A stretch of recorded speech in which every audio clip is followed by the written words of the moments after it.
going on, beautiful people? Welcome back. Hope you guys are vibing with me today. Happy Friday to you. Man, it has been a day so far, but it is always a pleasure, and it always makes my day to be able to come out here and go live and hang out with you guys on stream. We're on X-Plane 11 today in the JetBlue A321 Neo. This is actually a redo of a flight we did a few weeks ago. If you guys remember that flight, we were flying this exact plane on this exact route, Atlanta to Fort Lauderdale, and we completely smashed the landing. You definitely should go back and watch it. I think it was called Blue Horizons. I was in a hurry. I had places to be. I got to get there-itis, and I was like, no, I'm not going around. And basically smashed this plane onto the Fort Lauderdale landing runway, and engine caught fire, crashed to some bushes, and there were no survivors. So I actually had a different plan for today's stream. Completely different plan. We're supposed to be on Microsoft Flight Sim, so I do want to apologize to you guys who are looking forward to me streaming on Microsoft Flight Sim today in the fly-by-wire A320 over in Russia. But I got some really horrible last-minute issues that I could not overcome for Windows in general. So we'll talk more about that in our stream, and hopefully even you guys can help me troubleshoot and figure out how I can fix my problem without having to reinstall Microsoft Flight Sim. So that's the story. So our plan B today is to hop in the good old trusty Toliss A321 Neo here with the JetBlue livery on X-Plane 11 here in Atlanta, Georgia. And yeah, happy Friday to you. We are all VATSIM already, so if you guys would like to join us, I don't think there's any ATC out there, so you have to get cold feet or anything like that. But welcome to the stream, guys, and it is so good to see you guys. Let me run the track one more time in the background, because I was just feeling it, man. I'm on like some other stuff today. I'm on like a different kind of vibe today. So you just gotta bear with me, man. It has been a long day, and it's just getting started. Oh yeah. Let me turn that down just a little bit. There it is. There it is. All right, before we get started and before we even do our shout outs, let me get you guys the flight information. So again, Atlanta to Fort Lauderdale. I'm gonna show you guys the map real quick. Here it is. So we are here in Atlanta. Nice. You know, it's partly cloudy. It's not too bad. But down here in Fort Lauderdale in Florida, it don't look too good. We got all kinds of storms. Matter of fact, I think Texas sent those storms in y'all's direction, because we got those a couple days ago.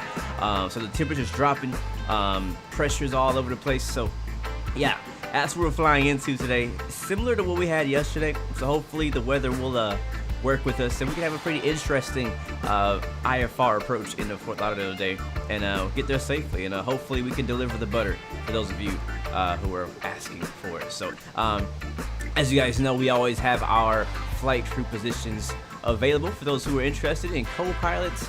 Let's see what else. The dog in the it's raining cats and dogs. We also have a dog in the cargo bin. So jump seat, flight attendant, flight engineer, air marshal, gate agent, ramp agent, fueler, maintenance. Shout it out if you want it. I'm gonna go through the chat and give you guys your well-deserved shout outs as well for coming through and supporting me here and being patient as well. So thank you, Mr. Music, for all. Good to see you. Jason Brown has already claimed the co-pilot seat, so we're gonna be rocking with him today. Sounds good. I got you, my friend. Locked you down. Locked you down. Locked you down. There it is. welcome to the stream, my friend. Good to see you. I just explained everything that happened with the other flight, so if you missed it, just rewind it like literally 2 minutes. Captain No Gear, good to see you, my friend. He's gonna take flight engineer. I got you, bro. You're perfect for that position. So Captain No Gear is gonna be our flight engineer today. Let me get you locked in, and we'll get started. So today's flight is going to be, matter of fact, let me get Pack X running. We're using Pack X2. There we go. Alright, so Captain No Gear is our flight engineer. I got you locked in, bro. Got you locked in. Josh Doing, what's up, bro? How you doing, man? Welcome back, man. Hopefully having a great day. And good luck on your schoolwork, my friends. Both of you, all you guys who are in school or in college or in university, whatever you call it. Good luck to you, and hopefully you guys are doing all right. No, we are not only streaming on Twitch. We're streaming on Twitch, YouTube, Facebook, Twitter, everywhere. So yeah, we are live. Most of the people are watching on YouTube, but you can watch on whatever platform you prefer. It is all good. Xavier Myers, welcome to the stream, man. Good to see you. RP Beastie is going to be our ramp agent. I got you, my friend. It's the RP Beastie. All right, I got you locked in, my friend. Thank you for your support. Who else we got in here hanging out? Ian Gonzalez, welcome to the stream. Ewo, welcome to the stream. It's good to have you with us today. And sorry to disappoint anybody who was looking forward to me flying over in Finland and in Russia. I was definitely sad too that I couldn't do that flight. I was looking forward to it. Had all the scenery ready to go, and had to switch to plan B last second. But Paul Falco, welcome to the stream. Yes, we had a great episode last night on the Blue Experience. Every Thursday at 8 p.m. Eastern, we have a flight sim talk show. Me and XP72 talking all things flight sim, and sometimes we have guests on. Last night we had the iconic scenery developer Vertical Sim, and so it was amazing getting to talk to him and get his perspective on how things are going on a scenery development side of things on X-Plane and on Microsoft Flight Sim. So it's pretty cool. So definitely check that out if you get a chance. Adam1740, good to see you. Welcome to the stream. EMGT Vlogs, welcome to the stream. Happy Landings, welcome back. Good to see you. Again, Black Monkey, welcome to the stream. A pleasure to have you with us, my friend. David Vleck, welcome to the stream. Ian Gonzalez, we already have a ramp agent, but we can have two. That's fine. I got you, man. So Ian, I'll have you down for a ramp agent as well. You can help us out on the right side of the aircraft, because all the everything gets loaded on the right side of the Airbus. There we go. Yes, this is much better than school, I agree. Oh yes. Alright, Beccazzado will be our chief flight attendant. I like it, man. The spots are filling up. What we got left? We got Beccazzado. We still have a jump seat position available. We have an air marshal available, gate agent, fueler, and maintenance, and the dog in the cargo, if he wants to claim that. Hello, Aero Shoy Aviation. Hello from Germany. Good to see you, my friend. Welcome to the stream. Welcome to the stream. All right, RPBC. I think I got you. Yeah, ramp. Yeah. Josh, how about we switch you over to gate agent, if that's okay with you? So Josh will be our gate agent in Atlanta and in Fort Lauderdale today. Pretty cool. I love this because I love to get you you guys you know, involved and kind of have like a sense of like, hey, I'm in this stream, you know, because we're gonna be depending on you. Like yesterday, we depended on maintenance a little bit because we smashed down that first landing. You know what I'm saying? So it was pretty crazy. So let me see, make sure I didn't miss anybody before we get it started. Gio, what's up, man? Good to see you, man. Thanks for stopping by, my friend. Appreciate it. All right, guys, we'll get the rest of the stuff. Oh, wait, hold on. Paul Falco is going to be our air marshal. I got you, bro. I got you. Sick. All right, let's jump inside the plane. It's getting loud out here. And we're completely cold and dark because I haven't touched anything. Hopefully it all works. We shall see. Rocking 36 FPS. I'll take it. All right, let's see if I still know how to fly Airbus since I've been flying Dash 8s all week. So external power. There it is. Battery 1, battery 2. It should be much simpler, right, than flying the Dash 8. Captain Saudi is going to be in the jump seat. I got you, my friend. Best seat in the house. I do believe the best seat in the house is a jump seat. All the benefits of flying a plane without flying a plane. All right, let's get the nav logo lights on. Let's get the smoking signs on, seatbelt signs on, emergency alarm lights or whatever on, and the rest we will leave as is. We'll wait for the APU here in a little bit. Let's go back down here. Get all the screens turned up because I can't see nothing with these shades on. There we go. Now I can see. Gotta have it nice and bright so I can see. I think it's this one. Yeah. And this one. And we'll turn the brightness up on this guy. And this guy. And same thing on the right side.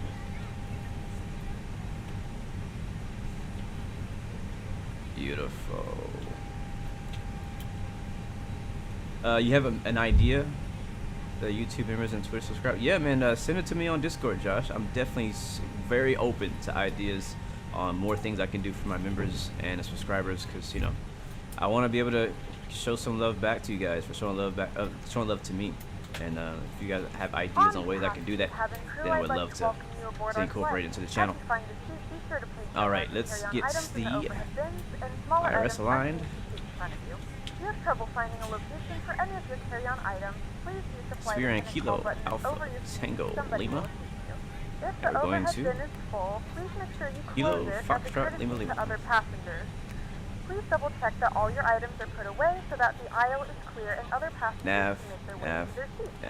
If you're in an Turn the radios emergency on. exit row, please leave exit seating responsibilities in the card in the seat back in front of you.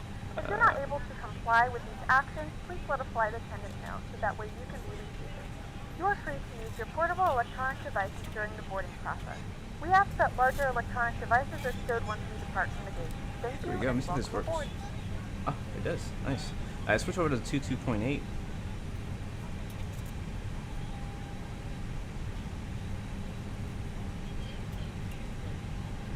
That'll be Unicom on VATSIM. And there we go. Alright, we're on 22.8. Atlanta traffic. JetBlue 116, radio check. Alright, let's get it. It's clear. Beautiful. That's what I like to hear. Lima Charlie. Just finished Chicago to Honolulu, 8 hours and 16 minutes. Congrats, Herbert. That's definitely an accomplishment, my friend. I feel like any long flight like that is definitely an accomplishment, you know, because a lot of things could happen in between on an 8-hour flight. Your sim could crash, you could crash, you could not wake up in the morning. You know what I mean? Like, a lot of things can go wrong in those situations. All right, guys, let's get the flight ready. IRS is lining up. We'll be cruising at 35,000 feet today on the way to Fort Lauderdale. That's not 35, that's 30,000. Type in 350 here. Drop that there. Flight number. We actually have a flight number today because I am simulating a real-world flight that's actually being flown with an ERJ, a JetBlue ERJ. But it's the same route. But the flight number is JetBlue 567. We can put that in here. Not necessary, but we can if we want. Cost index for today's flight is 36. Via sim brief. Now we go to the next page, and we need to get fuel. So let's go get fueled up on the Tolis menu. And it's pretty crazy how, like, I haven't flown an Airbus at all in quite a while, and yet it's all just kind of coming back. It's all flooding back to me on what I need to do to get it going. So we have a pretty full flight, 220 passengers, cargo. Looks about right, 1,200 pounds in the front, 400 in the back. We hit apply on those settings for the passenger load. As far as fuel, again, today's flight is actually an hour and a half, 1 hour 30 minutes, and we need 17,511 pounds. So I'm gonna put it even 1,800 pounds. Quick refuel. Very nice. And now we'll go over to ground service. We're on external power. That's good to go. I don't like these doors being on auto, but we'll change that up later on. The rest of this should be okay. Again, you see here, no faults are set. I don't have failures turned on. So if a failure happens, it wasn't because of that. Just FYI. Alright, so we can close this for now. Low performance. Can we? Can we close it? No, wait, we can't close it yet. Let's go down here. We'll pop this out. Makes it easier to see. And for our zero fuel weights, we are going to be 27.7. Is that right? No, 159.4. So 159.4. That's going to be dropped right there. Our block fuel is going to be 17.9. It was 1,800, but now it's going to be less. We already burned it apparently somehow. So 17.99. 18, that works. And cool, all we gotta do now is go to our flight plan. So flight plan, we'll click on Atlanta. So in Atlanta, based on SimBrief, I don't know if you guys know any differently. I don't know what the actual weather is right now. Let's see what the weather is. Weather in Atlanta is 070 at 10 knots. Once again, gusting at 21. Man, last time we flew out here in Atlanta, it was gusty. So it's gusty again, 21 knot gust. Few clouds. It's a pretty good visibility. Broken at 19,900. It's pretty specific. Broken at 24,900. And temperature 09, dew point 03. It's altimeter 3030. So we'll be using runway, I think 9 actually. Is it 9 or 8? One of those single-digit numbers. Let me find out. Yeah, the 09 on the left is for departure. Not allowed. Clear. There's 09 on the left. Our actual departure will be the Smilts. Scroll down, down, down, down, down. You're ready to go when you are. Alright, copy that, Karen. Down Smilts 2, and then WALET. Insert. Alright. Good morning, ladies Traffic and Delta gentlemen, and welcome aboard 892, Flight taxiing to 567, runway 8 service right to from the Fort Bravo Lauderdale. concourse. Our flight time will be roughly Yankee 1 hour Uniform and 40 Echo. minutes. Please note the cabin door is now closed. Sierra, We Sierra. ask that you make sure that all devices are in airplane mode and your larger devices are now shut down and Give it a stowed. second. If you have not already, please fasten your that's it. seatbelt and verify it is low and tight. And then from there, we're going to hop on Airway. Tray tables and seatbacks must Click be on in Airways. full upright and launch position for departure. Quebec Cabin crew, prepare 79. doors for departure, Quebec cross-check, 7. verify straps, and stand by for There. all calls. A big shout out to our lead flight attendant taking care of things back there, Mr. Bacazzato. Thank you very much for handling the people back there, making sure they do the safety briefings and everything. Delta Oscar, Foxtrot, Yankee. And then after that, we'll go direct. Let's put the rest of our flight plan here. So CLEOO, Charlie, Lima, Echo. Oh, hold on. Charlie, Lima, Echo, Oscar. Why isn't it clicking? It's not clicking. Why aren't you clicking? I don't know why it's not clicking. Let me clear that out. Let me try it again. Passengers are wearing their face masks. Good, because if they're not wearing face masks, we're not taking off. They're getting kicked off the plane. That's how it is now. Delta, Oscar, Foxtrot. Is that right? No, wrong. We just did that. It was a CLEOO one that messed up. So it's Charlie, Lima, Echo, Oscar. Right there. See, now it works. I don't know why I didn't like being on the other screen. And then after that, we'll go straight into our arrival. I'm gonna click on the destination, Fort Lauderdale. I'm looking forward to this. I got like new scenery for this flight last time, and arrival. And then I completely screwed up the landing, and then we didn't even look at the airport. So hopefully we can get in there legitly today. We'll be landing 28 right in Fort Lauderdale, according to SimBrief. And our star is the Tiki 1. I love some of the names of these arrivals and waypoints and things. It's very cool. Transition will be CLEOO, actually, if it allows us to have that. I guess it won't, so but no VIA. Atlanta traffic Delta 892. Oh, there it is, lining CLEOO. up runway 8 right for takeoff. What is our VIA?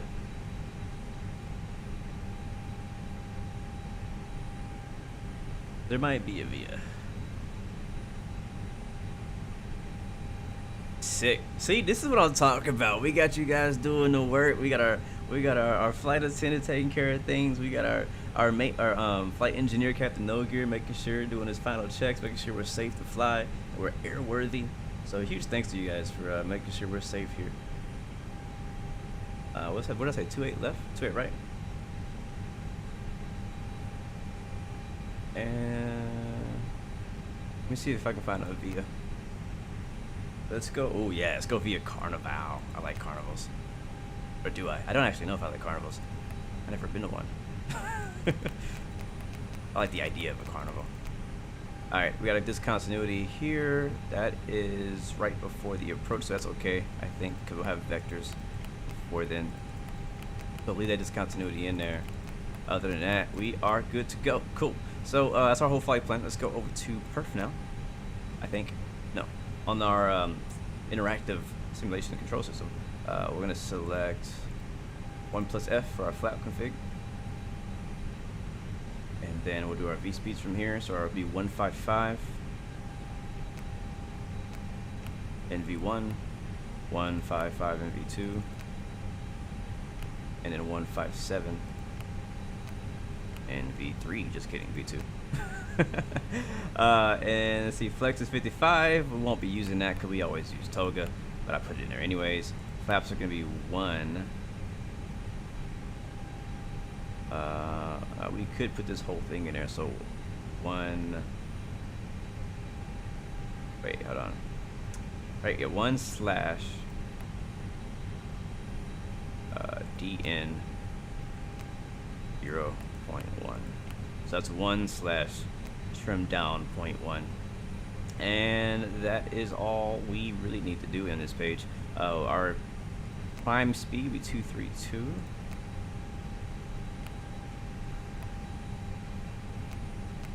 Pre-select that. Alright, that's good to go. Alright, so check it in it, and it looks fine. Yep, that's checked. Perf. Looks good. Progress page, we'll not worry about right now. Flight plan. No weirdness happening in here. That's what I like to see. Yep, that all looks good to me.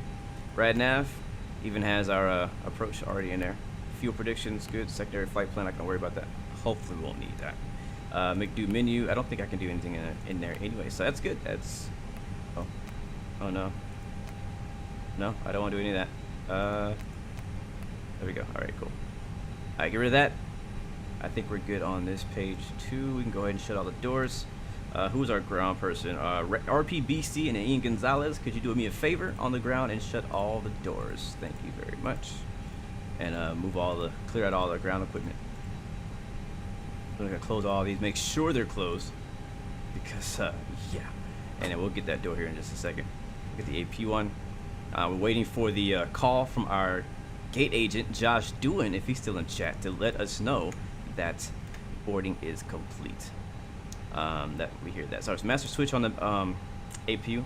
Get the APU fired up. Wait for the flap to open here.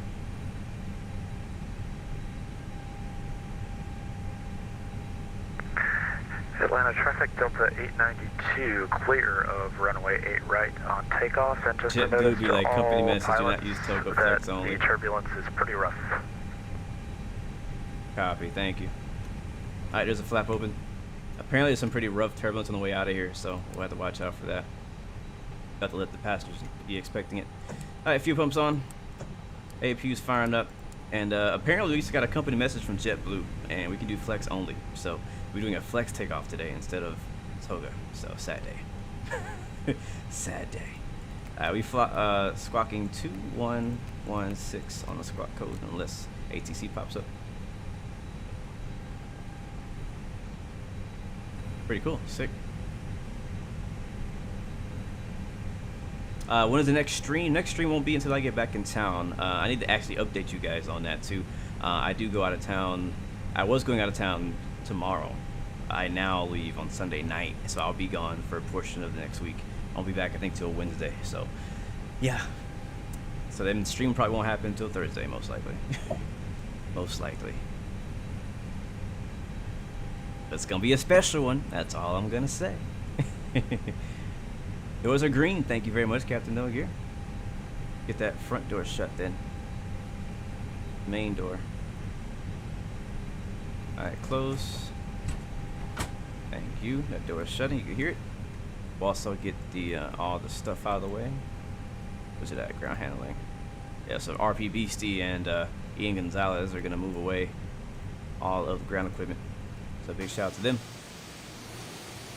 Working on the ramp for us today. Oh my god, look at that thing. What are you doing, guys? What is going on? You guys been out here messing around. See, I'm gonna have to fire y'all. Look at this this belt loader. And even the fuel guy is tripping out. Yeah, we got to turn. I think it's glitching out. We have to turn it off. There we go. All right, it's fixed. Oh, that's hilarious. A380 belt loader. Yep, that's exactly what that was. That's exactly what that was. All right, our APU should be on. The door screen is up, so I can't actually see if APU's on or not. I can hear it. Yep, APU's on. Get the APU bleed on. Oh, disconnect the external power. We'll tell the ramp to disconnect that as well. So basically it's this right here. Clear to disconnect GPU. It's in the Tolis menu. Over here, loading performance. Nope. Ground services. Start power. It's gone.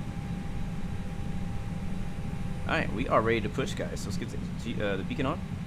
Seatbelt signs on. It's off. Now they're on. And beacon lights on. Yeah, I think that's it. Like, I feel like there's more I need to do, but I think that's actually all we need to do. And the jetway should move out of the way. Or maybe they wait for me to do my parking brakes. Let's call the pushback driver.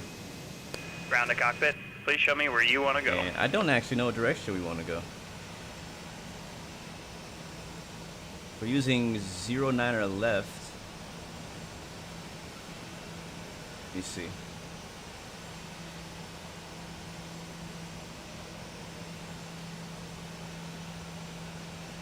Yeah, that's right. No, so yep, that's right. That's correct. Ground to cockpit. Toes driving up. And it's be Smilts. Alright, Smilts to departure. Alright, cool. And we are at Concourse E, by the way, on ramp 5.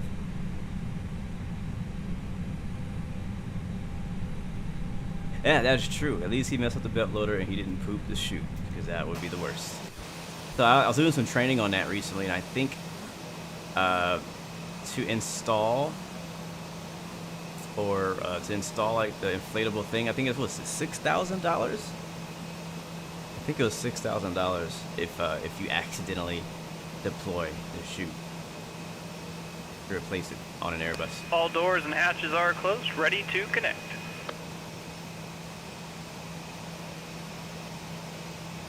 That is a true chainsaw. I haven't done any of that yet, have I? So what is our initial? According to the departure, there's no restrictions. Actually, yes, there is 10,000 feet. So set to the 10,000. And then our altimeter, I think, was 30 something. 3030. No towns in the area say there will be possible turbulence on a climb out, so we'll be prepared for that. Tow connected, bypass pin inserted, release parking brake. All right, we're ready. Well, let's go. All right, today's, you guys can see, setup is a little bit different than yesterday. We've been rocking the honeycomb throttle and yoke all week, but today I got the I can't talk today. The Thrustmaster TCA throttle with the add-ons. And the joystick over here. It's actually now called the TCA Captain's Pack. I've been using it for a while, but they just changed the name, and I've been loving it. So, but I think it is actually available now, I think, to buy as a whole pack. So I think as a whole pack, it's definitely a really big upgrade to your sim. So, so parking brake. Does this work? It does. Okay, cool. Starting pushback, you may start your engines. All right, we'll do. Alright, so our gate agent, Josh, has moved the jetway away, and now we're pushing back. We will start with the left engine first.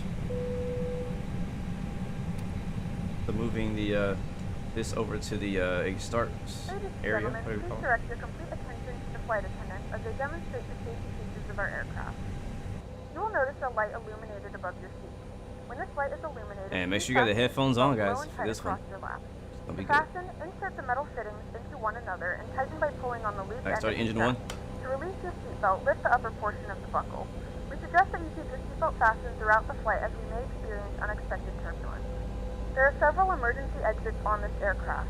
Please take a few moments now to locate your nearest exit. In some cases, your nearest exit may be behind you. If we need to evacuate the aircraft, floor-level lighting will guide you towards the exit. In the event that the cabin loses pressure, an oxygen mask will drop right in front of you. Start the flow of oxygen, pull the mask towards you. Place it firmly over your nose and mouth, and secure the elastic band behind your head. Tighten the straps if necessary and breathe normally. Although the bag does not inflate, oxygen is flowing to the mask. If you are traveling with a child or someone who requires assistance, secure your mask first and then assist others. Keep your mask on until a member of the crew advises you it's safe to remove it. In the event that the pilot decides to take us for a swim, a fashionable life vest is located in a pouch under your seat or between the armrests. When instructed to do so, open the plastic pouch and remove the vest. Flip it over your head. Wrap the straps around your waist and buckle at the front. Pull the strap to tighten. To inflate the vest, pull firmly on the red cord only when exiting the aircraft. If your life vest does not inflate automatically, blow into the mouthpieces for manual inflation. Each vest is equipped with a whistle and light. If necessary, this could be used as a secondary safety device. Please securely stow all personal items. Make sure your seatbelts are fastened and seat backs and tray tables are all in their full upright position. We remind you that this is a non-smoking flight, and that includes operation complete. Set parking brake. with disabling or destroying the smoke detector Park brake set. located in the lavatory. Disconnecting tow. Stand by. Law. All of this information and more can be found Let in me the say safety it. code located in Operation the back in front of you. complete. We No, suggest sorry. reading Parking this and brake letting set the cab clear to member know if you have disconnect any is what I'm supposed to say. questions. Thank you for flying with us again, and we hope you enjoy your flight. All right, looks like we have one good engine. And yeah, you're right. The APU is not what we should be seeing on this thing. We should be seeing the that one. Yeah, that one. I think. All right, let's go ahead and do engine 2.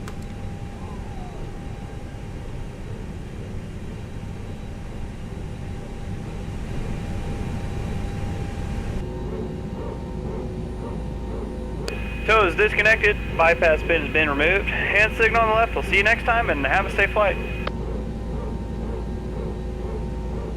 Takes longer to start than I remember. What up, nice side gang? Hope to the stream, man. Captain MC, good to see you.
I can dig it. Alright, both engines are on and avail. You can shut the APU off now. Taxi lights on, runway turn offs on. All aboard! Thank you very much, Z Lively, for the follow-up. Said Blue Roy family, appreciate you very, very much. Am I forgetting anything, guys? I haven't flown this in a while. Put this back in the center. Well, armor spoilers, flaps 1, transponders on, weather radar, PWS, turn that off. Yeah, I think we're good.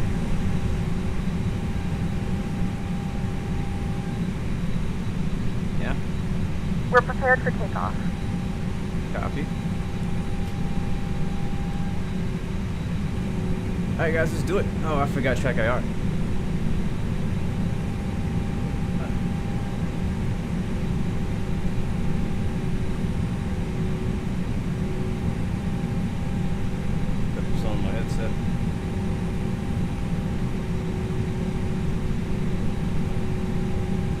And turn on the program.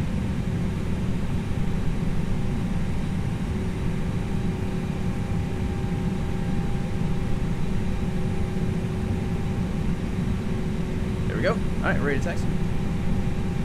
Hey, Atlanta traffic, JetBlue 116 taxi into runway 09 left, JetBlue 1. Atlanta traffic. Alright, auto brake set to max. And throttle.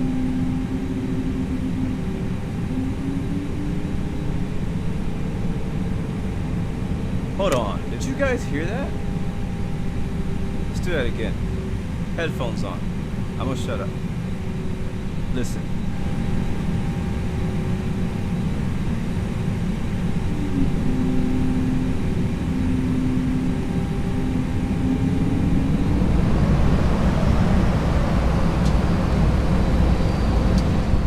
Did you hear that high pitch? Whoo, that bruh, let's go. That's exactly what it sounds like in real life. That's so cool. Wow. Wow, that just set it off right there. That just freaking set it off. There's only 2 aircraft that I hear that from at the ramp, and that is the 320 Neo, 21 Neo, and the A220. The A220 is even louder. It's like a really loud whine when they start to add power. What up, HD? Welcome to the stream, man. Good to see you, man. I've been checking out some of your streams lately, man. I haven't been in the chat, or not been chatting much, but I've been checking you out, man. So good job. All right, we need to make a right turn here on Lima.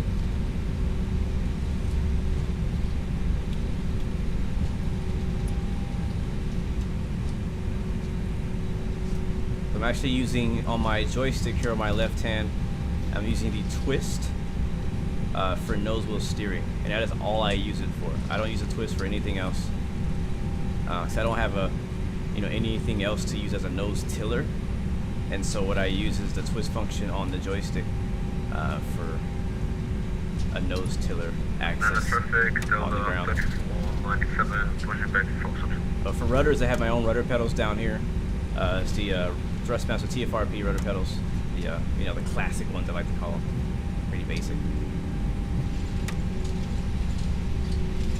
Alright, copy, Captain No Gear. Engines are alive and healthy. Hydraulics and electrical systems are green. Good to hear, man. What up, Wyatt Chambers? Good to see you, my friend. Skipping class. Oh, man, I shouldn't say your name out loud. My bad. All Tolis aircrafts have poor default sounds and back textures. I think the A340 has a bit better textures, but you've seen better in X-Plane though. Yeah, I don't have the 340 yet. I'm actually reconsidering it. I'm not gonna say I've been talking bad about it. I've just been saying, hey, it's not really for me. I don't do a whole lot of long hauls and stuff like that. But I might change my mind. We'll see. You might see a stream of me popping up in the A340 out of nowhere. So don't be surprised if you see me flying it. But yeah, I'm not using default sounds right now. I am using default textures. But I'm not using default sounds. I'm using the VSS 320 Neo. 321 Neo. Engine sound mod. There's an American 737 waiting for us on the right.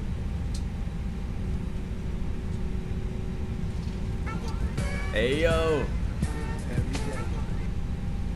Good morning, Blue and chat, and yes, I heard that loud and clear, pretty dope sounds, CPT. Oh yes, thank you Berto360 for the super chat donation, my friend. Thank you for your love and support as always. You guys are amazing, and yes, that I had to pause and listen to it again. I don't remember that from last time I flew this plane, but it has been a little while, so I'm glad you guys heard it too. That thing was nasty. Let's get a quick drive-by view here. Here in Atlanta. ATL. So I'm a little upset. I actually just thought about it. The Atlanta Braves, they beat my Houston Astros a couple days ago for the World Series in baseball. I'm not a huge baseball fan, but I do follow along with my home team when they're doing well, and I was really hoping for them to whoop the Atlanta Braves' butt, but it didn't turn out that way. So salute to them. I know they worked hard for it. I'm still proud of my team though for just making it to the World Series. You don't make it to the World Series if you suck as a team. So they did a pretty good job, and we'll get back at it next year. No, these are not default clouds on X. As a matter of fact, most of the things you will see in today's stream are not default, so do not be deceived. The clouds are a third-party payware add-on. The plane, third-party payware add-on. This airport is a third-party payware add-on. Even at default airports, the textures are all third-party add-ons, so nothing you see in my sim is really vanilla. I've modded this thing up. Alright, we're holding short 9 or left. Check, looks like finals clear. Haven't heard any radio calls saying that we're be taking or anybody's landing or taking off. So let's announce we're holding short real quick. Atlanta traffic, JetBlue 116 holding short runway 27 left at Lima, Atlanta. So let's get the Traffic Delta 3497 holding point runway 09. Correct, 09 left. Alright, so we got strobe lights on, beacons already on, turn offs can come off, taxi lights can go to takeoff, land lights on, wing lights on, APU is off. Am I forgetting anything, guys? Flaps are set, speed brakes are set, engines are good, engines are in the green, flight plan is set, autopilot's good. We're good to go, altimeter is set. Again, finals clear. make the call. Atlanta traffic. JetBlue 116 is taking off runway 9 left. Atlanta traffic. Alright, parking brake. I don't think I turned it on. It's already off. Okay, let's get it, guys. It's Hoga time, or actually flex time. Apparently JetBlue sent us a company message before we pushed back, said, hey guys, flex only today. So, no guys, don't worry guys, I can do some flex. I can do some flexing. Check blue line. Blue line, what does that mean?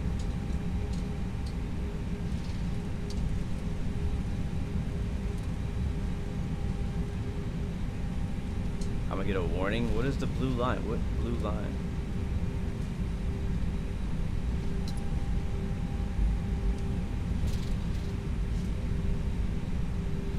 I know, I need to make up for my last landing in Fort Lauderdale. That's the whole purpose of today's stream, is to get a good landing in Fort Lauderdale. The whole purpose. We check. Somebody's saying I got some kind of thing wrong.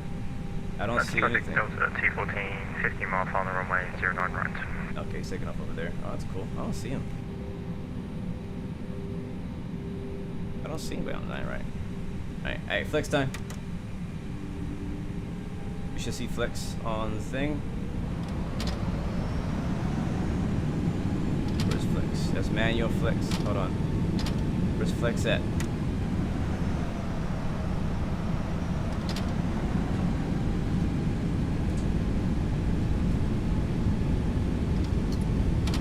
Alright, there's flex.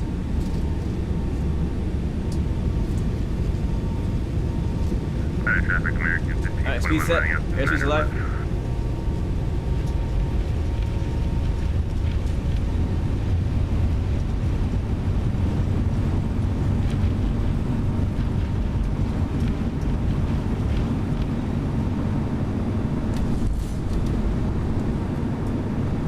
V1.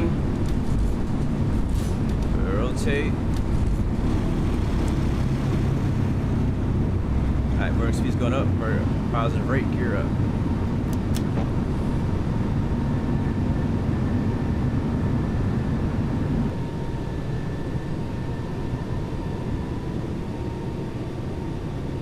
Sick. Alright, wanna fly by hand for some time? Off to the right, following the Smilts departure. You notice when you do flex takeoff, the like power is much slower to go in. Alright, back to lever climb.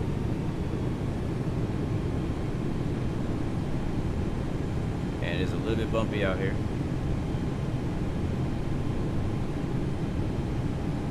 Nose down a little bit.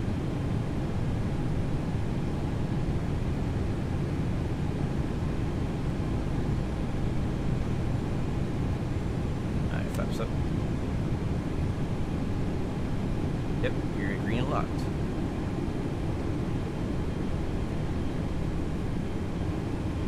Oh yeah, it's nice and bumpy.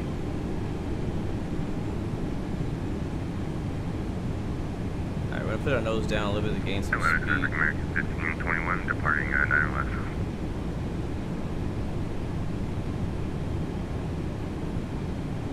Kind of follow the green line.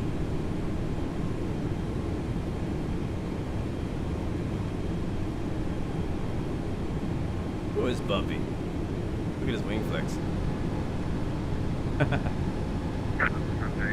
Delta 3497, taking off American 3730. Got a right turn coming up. Runway, through another left away behind. Alright, put the nose back up a little fast. And here comes the turn.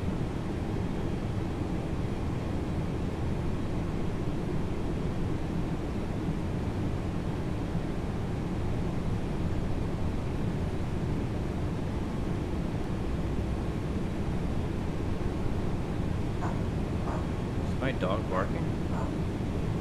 Is that the PTU?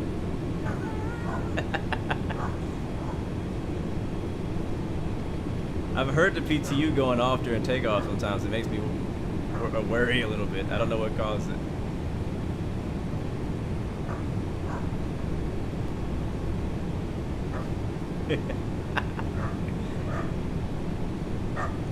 Atlanta traffic, Delta 3497, taking off runway 09. Past the 7,000 feet. I'm still hand flying it.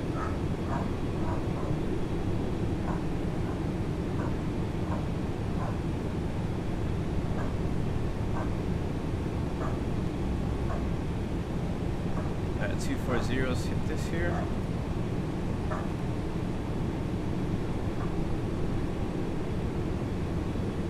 $8,000. Look how bumpy it is. This is crazy.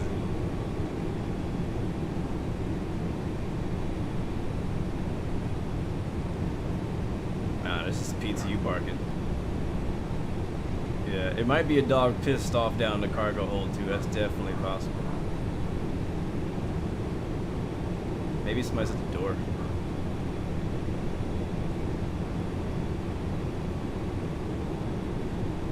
Alright, we'll put the autopilot on around 10,000 feet. Bumpy, bumpy. Ladies and gentlemen, we have now passed 2,000 feet. You may turn off larger portable electronic devices. This is also a reminder to keep your seatbelt fastened throughout the duration of the flight. Do not form a line near the left point. Oh yeah, we need to This change our aircraft altitude. is equipped with onboard Wi-Fi. If you wish to connect to the Wi-Fi, you will be required to pay a small fee. We do offer complimentary in-flight communication to our partners. Connect to the Wi-Fi to find 35,000. out more information. Autopilot's on.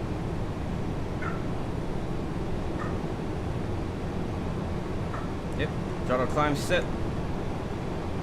Land lights off. Wing lights off. And we'll leave the seatbelt signs on because it is very bumpy. You actually hear the wind kicking up as we're speeding up too. Interesting. Alright guys, who's our co-pilot today? Jason Brown. Watch the cockpit for me while I go take care of the dog under the plane.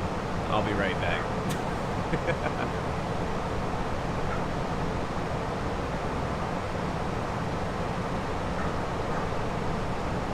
That dog is going crazy.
Alright, my bad, y'all.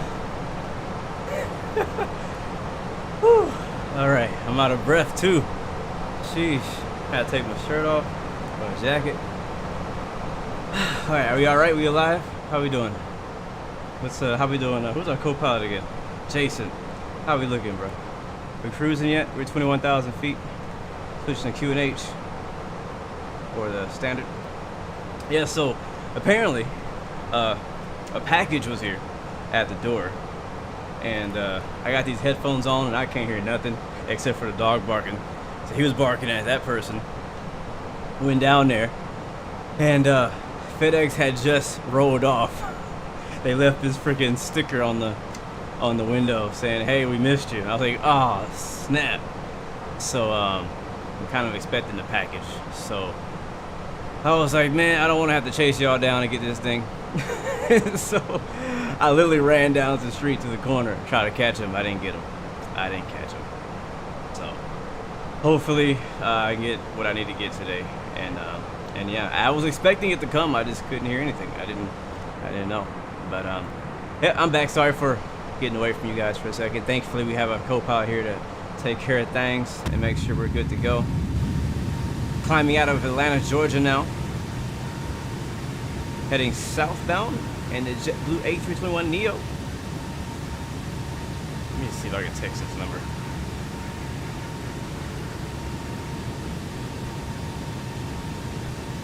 But yeah, man. I know, right? Ring the bell for a few seconds and then leave. Like, you know, yeah. But I get it. They're not gonna wait around all day for somebody to come get the door. But the thing is, the thing that's coming, it's not something that I can, like, they can't just leave it at the door. Like, I have to sign off for it. So it's either somebody signs off for it or they don't leave it here. It's not gonna get left here overnight or something like that, which is good. You know, if I was out of town, which I will be soon, I wouldn't want a box or a package or something expensive sitting at the door for all weekend to get stolen by somebody. I usually stream with one headphone on. Yeah, I do it sometimes. It depends. You know, I wasn't, you know, I don't know. I thought somebody else was here, but that person that was here left, so I'm here by myself now, just being the dog.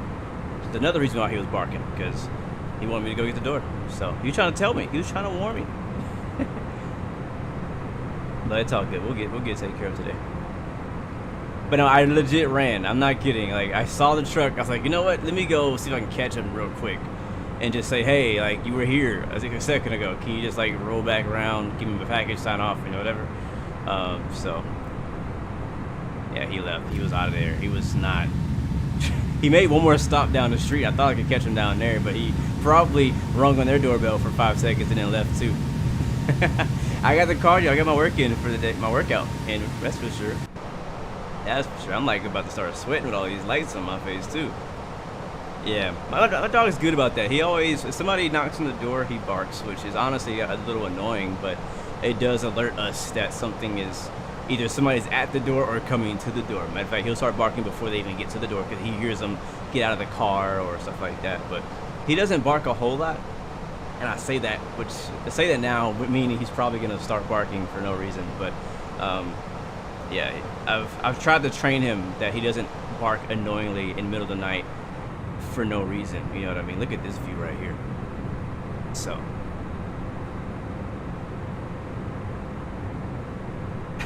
Max, whenever you're waiting for package, you watch out for him and catch it before he even rings the bell. I bet they get a lot of people like that. Yeah, I was trying not to do that today because I didn't want to get my hopes up in case whatever I'm looking forward to didn't show up. Let me see. I wonder if I was like, is there a number on this thing I can call to get him to come back? It says I need to pick it up at Walgreens now. The question is, when can I pick it up at Walgreens? At what time? Like, when is he gonna be there?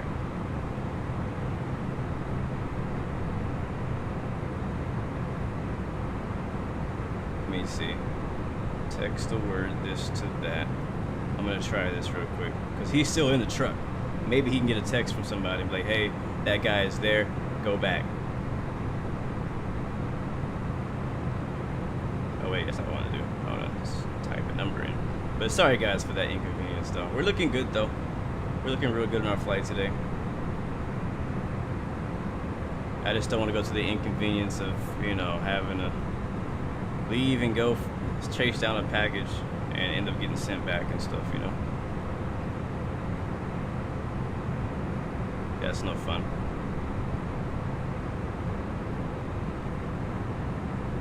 Oh, I think I did it wrong. It's like this.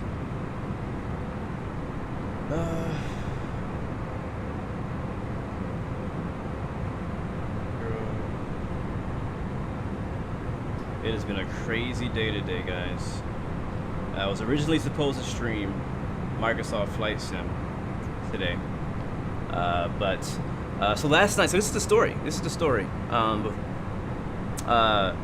I was gonna stream Microsoft Flight Sim today. I had everything set up. I did that overnight, and the Forza Horizon, is it 7, 6, whatever the newest number is. The new Forza racing game just came out last night or this week. And you guys know I'm a big car and racing fan. I love it, and Forza is one of my favorite racing games ever to be made. Even the older one is still my favorite games to this day. And so, man, we are climbing so slow. And I want to get the new one, but I want to first delete the old game because it takes up so much space. It's a very big game. And I was like, all right, so I uninstalled it using the Microsoft Store, which is where I got the game. The same place you get like Microsoft Flight Sim. What up, Dimitri? Welcome to the stream, man. Good to see you. Yes, the new Forza is out. Go for it. If you like that game, go get it. It's gonna be good. It's in Mexico this time. And anyway, so I uninstalled it, and I was like, okay, cool. I uninstalled it, but I realized that I didn't get any extra space. Right? Like, you know, usually when you uninstall a game, you should get more space. Well, that didn't happen. And I was like, all right, what's up with that? Did it really uninstall, or did it only take away the ability for me to, you know, play it? And I was still sitting on my computer somewhere. So that was annoying.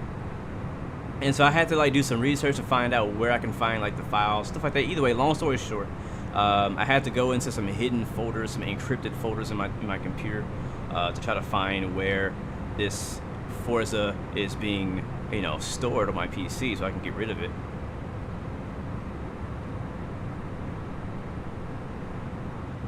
Hold on. Can I change something?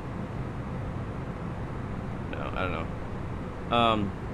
And so, where was I? Windows. Yeah, I had to change some permissions to get in there, and I did that. And so today, this morning, I did that. I think I did that last night. This morning, I tried loading up Microsoft Flight Sim, and it just wouldn't open. It would open up and immediately close.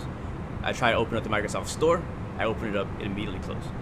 And I did that over and over and over. I restarted my computer a few times, and no matter what happened, it would not open up. And I also noticed that when I restart my computer, now I get a message saying parameter incorrect or something like that for like a hidden folder. And it's something I never got before. And I was like, okay, this must be causing it. So before the stream this morning, which was like a couple hours before the stream, I was trying to figure it out. And it kind of came down to where the stream time was coming up. And I was like, well, dang it, I'm not going to be able to get this fixed before it's time for me to go live. I guess I got to go to a plan B and play X-Plane because Microsoft is not working at all. So that's why we're playing X-Plane now. But I still need to get that figured out after the stream is over. So hopefully I can get that done later today. And without needing to reinstall Microsoft, because one of the options that somebody was telling me to do was to reset my Microsoft Store. And what that does is actually going to delete all of my Microsoft Store data. And as you guys know, Microsoft Flight Simulator is within the Microsoft Store data. So I don't want to do that because it would delete all of that stuff, and that's not going to be cool. And I don't want to have to reinstall Microsoft Flight Sim. But if I do have to, I'd rather that happen while I'm out of town. So we'll see. Let me look at this thing for FedEx real quick.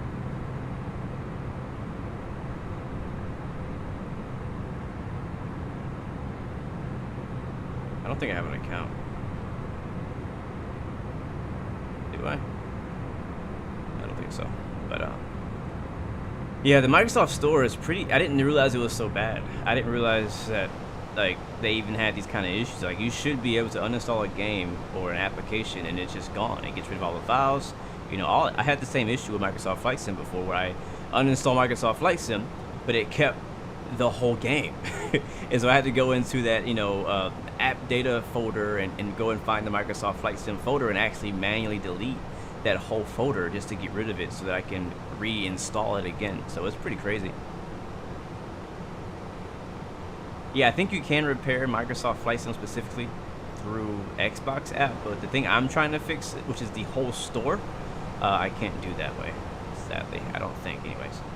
So I'm trying to find out how to fix my store, and I think what I'm going to try to do first when we finish the stream today, besides try to get this package, is try to revert what I've done, which is basically just change the permissions back to where they were before I started messing around with it. So hopefully that'll fix it. You know, in theory that should fix it and work. And we're still getting turbulence, so we're gonna keep these seatbelt signs on today, guys. But yeah, so hopefully that fixes it. Hopefully, you know, I don't have to reinstall Microsoft Flight Sim or the whole computer. Yes, everybody's playing Forza 5 today. I wish I could be playing it too. Even if I buy it and I had the space to do it, I would still have to probably wait till tonight or tomorrow to play it, because I gotta download it. That's gonna take a while because it's a pretty big game. Pretty big game. But anybody in the chat play Forza? Any Forza fans out there? Any driving, racing car people out there?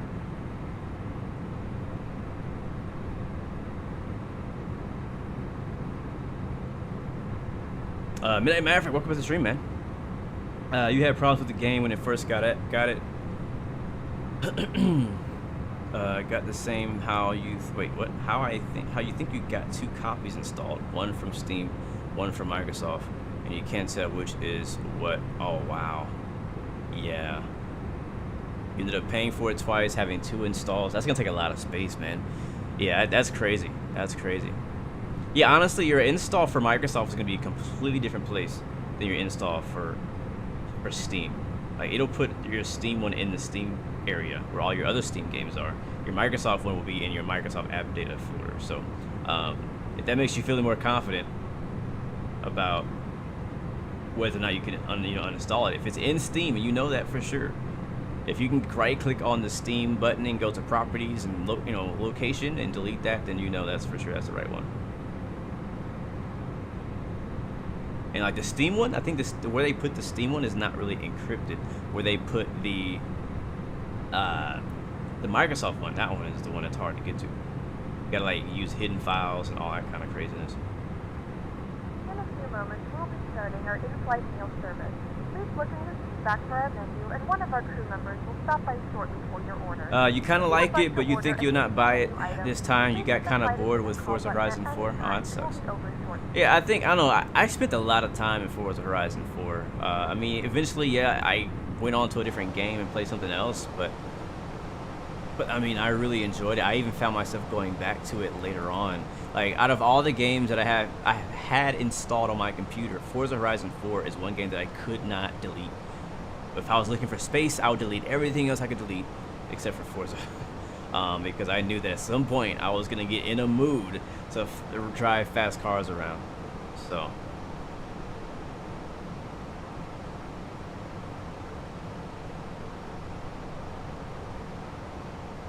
but yeah, for me, it's definitely fun, and hopefully they've added even more.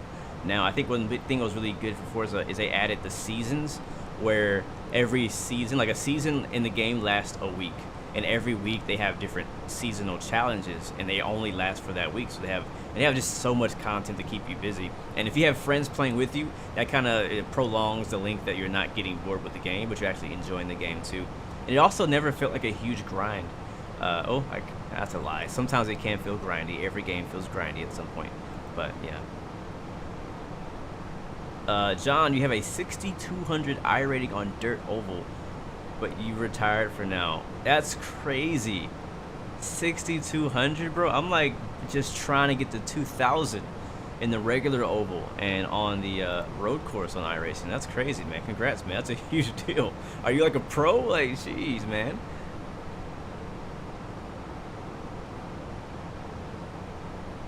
Yeah, I agree though about that, Mr. Treeman. Forza for me was more fun to play with a controller, and not with my wheel, even though I really wanted to play with my wheel.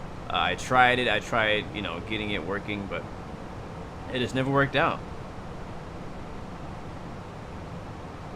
I don't like the way it handles with the wheel. Like, you don't, if you turn it like, if you turn your real world wheel, I think it's, what, 90 degrees. Was it 90? No. It's just like, yeah, I don't know how to say, but the range on your wheel versus the range on the in-game wheel were never matched up. And that was the biggest problem. I wanted to say, all right, I wanted 90 on my wheel to be the exact same as 90 in-game, and you could never get that matched up. So that was the thing I could never get fixed, and I couldn't get used to driving like that, so I just stopped using a wheel. So it's funny because it's supposed to be supportive of wheels and shifters, and it does actually support my shifter that I have, and it works really well, but it's just annoying, the driving, and I just can't drive like that. Favorite car in Forza Horizon 4? Good question. Don't know. I know one of my favorites that I have set as a favorite is my Nissan GTR. That's just my favorite car in general. And then my Aston Martin. I love my Aston Martin. They're probably those two.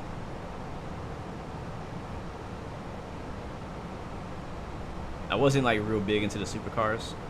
I like the more street style fast cars.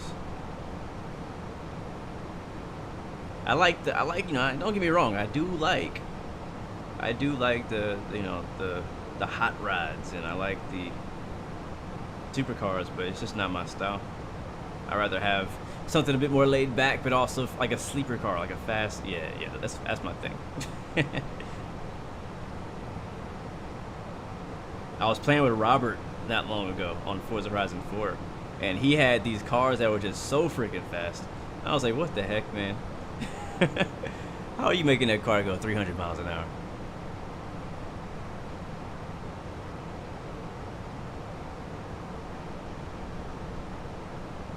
Now, how are we doing on time? Let's see.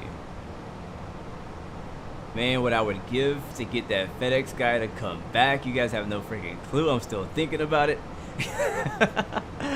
Oh, I'm so pissed. I'm sorry, Blue. Where he at? Laying behind me. He's laying behind me. I'm like, I'm sorry for not listening to you. He was barking for a while. I should have left as soon as he started barking. I just thought somebody else was in the house, so I thought they were going to answer the door, so I didn't bother. Alright, so we are ETE 49 minutes down to Fort Lauderdale now. I mean, we're going to be overcast skies the whole way because we're flying over storms right now. We're actually not far from Jacksonville. Let me show you guys the map real quick. There it is. Look at all that nastiness. They were flying through all that right on top of that. We're not flying over Jacksonville, but we're like not far from Jacksonville. And headed down here to Fort Lauderdale, just north of Miami.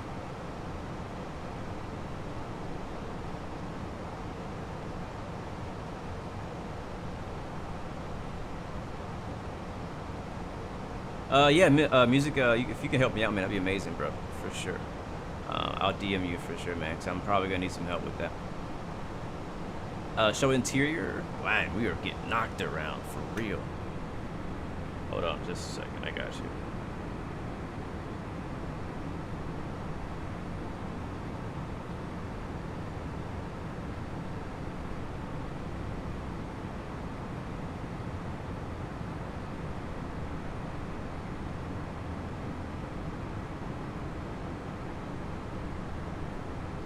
What?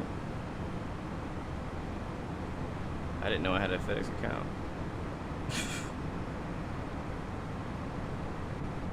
Let's see if we have any interior views. Better FedEx than FatX. Have you seen that simulator? The what's it called? Courier simulator or whatever, like a delivery person simulator. Okay, here we go. Oh, look at that! I got the JetBlue lighting. I haven't been back here in a while. Man, I don't know if JetBlue has first class. I don't know if that's the thing in JetBlue.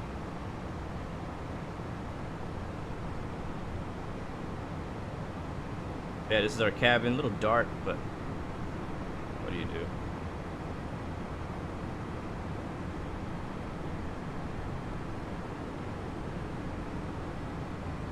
Wonderless, yes. Yeah, they did a pretty good job. It's a pretty simple cabin, but you know, it doesn't hurt your frames too bad, which is always a big plus. I still think when it comes to Airbuses that the flight factor has really, like when it comes to detail, they've kind of done it a step higher than that, but you also have that at a cost of frames. Which is the reason why you never really see me fly a flight factor A320 anymore, because my computer can handle it. I can fly it right at around 30 FPS with my settings turned down, but I get double the frames with the Toliss A321 and 19, so it just makes sense for me to fly these.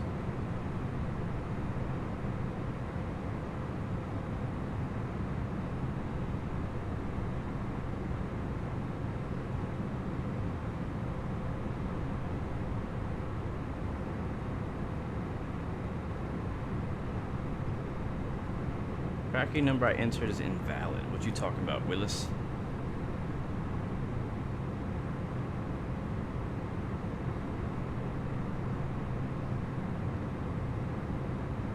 Yeah, I mean, it's, yeah, I agree. I think it's enough. I think it doesn't look cheap in a way, you know. I think it looks good.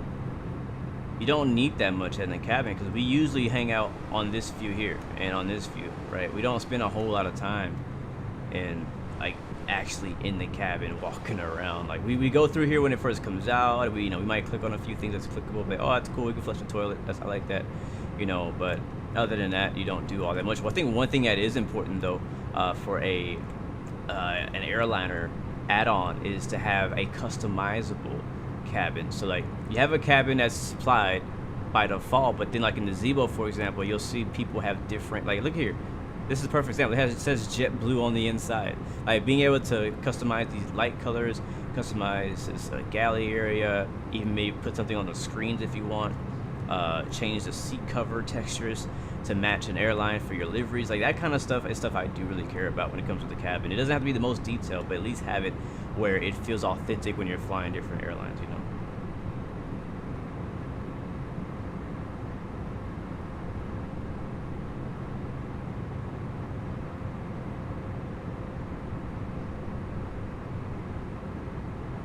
I think these seats are well done. As a young fella, Max. Oh yeah, look at, I'm getting pretty solid. Like it's pretty smooth back here. So I'm not getting a whole lot of jittery. Look at that JetBlue mint. That's cool. So what's your favorite seat in an A321?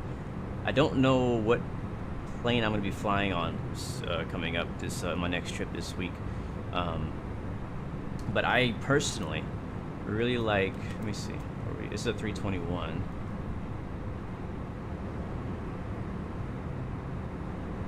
The exit row is cool and all, but a lot of times the exit row seats don't lean back.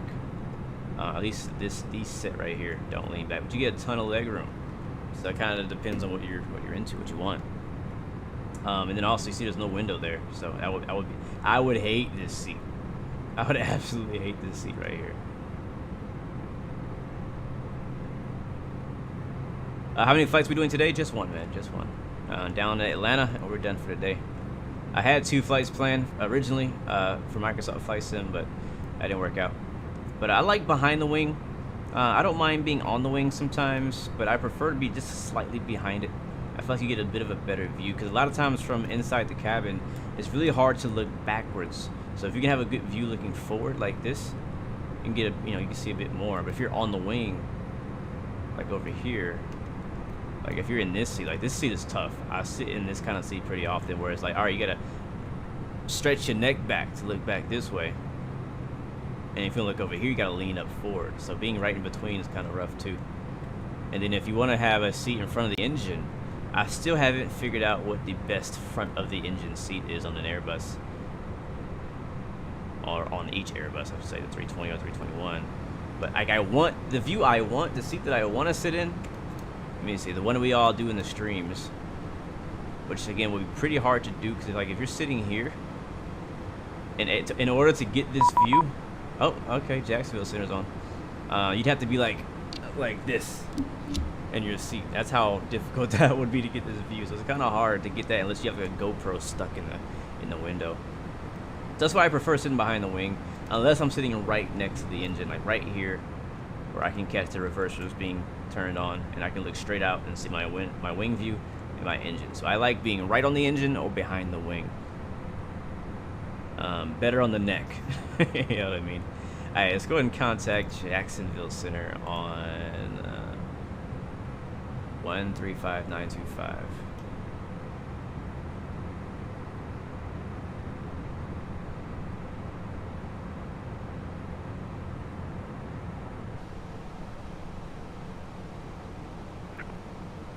And 1051 and identify country 150. Taxi Southwest 1841 with you.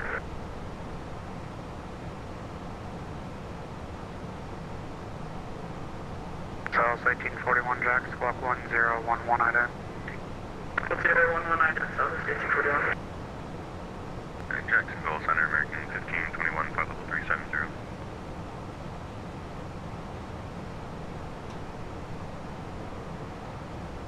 American 1521 Jacksonville, squawk 1066 ident. 1066 ident, American 1521. Southwest 1841 under contact over the Elmer Beach VOR. Sun Country 115 under contact 3 miles southeast of the St. Petersburg VOR. David Moore, I actually used the default profile for the honeycomb throttle to map the autopilot buttons. I didn't actually do it myself. I didn't. It made it much easier, so I don't actually even know how. I just used the default profile for it, and it worked. Let me go ahead and call in. I think we're at 35,000. Yeah. American 1521 under contact 4 miles northwest of the Christopher Ramirez, welcome back, 370. my friend. Good to see you. Oh, how we have missed you. Jacksonville Center, JetBlue 116 is at flight level 350. JetBlue 116 Jack Center, hello, squawk 1052, ident. 1052, ident, JetBlue 116. Jackson Center, Jackson, JetBlue 1627, flight level 380. JetBlue 1627 Jack Center, hello, number 1. I don't know if ident works. I gotta press the button and I have faith that JetBlue 1627, squawk 1027, it's popping up for ident. them. I clicked it. 1027 and ident, JetBlue 627. The dash camera. JetBlue 116 under contact, 17 miles northeast of the cross city VR, follow 350. Alright, cool, we got us. Oh yeah, I love the dash cam too. This one right here. Oh yes. JetBlue 1627 under contact, 48 miles northeast of the correct VR, follow 380.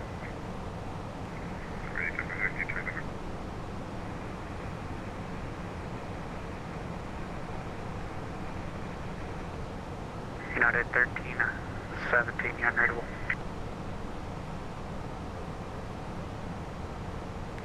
Center, good day, American 7550, free, flight level 350. Been busy with school. Life gotten tougher, but oh well. We either adapt or we get left behind. That's true. That is words of wisdom, my friend. Hello, squawk 1061, ident. That is very true. So I think that the truth is I'm gonna have to drive my butt down to Walgreens to pick up this darn box, because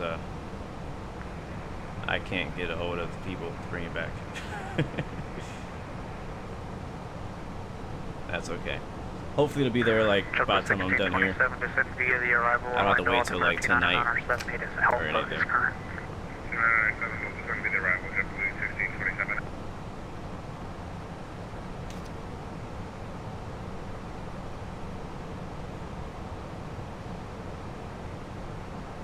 Okay, so story time. So I mentioned in yesterday's stream, I'm going out of town this weekend to Albuquerque for work. If you guys don't know or don't remember, I've been mentioning a bunch in my streams, but I now work on the ramp in Houston IAH Airport. So I've been learning to do pushbacks, learning to do basically everything around the plane. It's been a lot of fun. I've been really enjoying it. And from time to time, they send people to other cities to help out at other stations that are short-staffed. And so Albuquerque is very short-staffed. So if you happen to live in New Mexico, hey, I know that guy from Pilot Edge. I don't know his name, but I know him from Pilot Edge. Yeah, Albuquerque. If you live in New Mexico, Albuquerque area, they're definitely hiring like big time. All the airlines, American, Delta, Frontier, JetBlue, they're all hiring over there. So if you're looking for a ramp job, go for it. Doesn't pay that well, and the hours are weird. But you know, if you're down for that, then go for it. But anyway, so sending me out there to help them out, which I don't mind. I don't mind. You know, I was gonna fly through Atlanta as my connection, and then fly from Atlanta to Albuquerque. I was like, yeah, that sounds dope.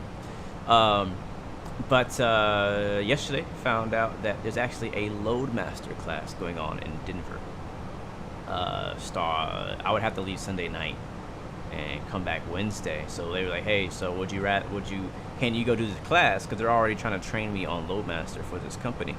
And I was like, all right, yeah, that's fine. I can do that. So instead of going to Albuquerque, they're gonna send me to Denver instead, to do Loadmaster class for a few days. So I'll be working over there in Denver. So I don't mind Denver. I like Denver. I was there early this year. I won't be there for fun though this time. I'll be there for work. So I won't really get to do anything, I don't think. But at least I get to learn stuff I didn't learn. So just hoping that, you know, it'll lead to other better opportunities in the future. And no, I did not quit my old job. I still work here at home, doing what I do here at home, graphic design, web design, stuff like that. So I picked up the ramp job as an additional job to kind of make some more money as part-time. So that's really all it is. Hello, UPS 285, flight level 400, approaching WACO.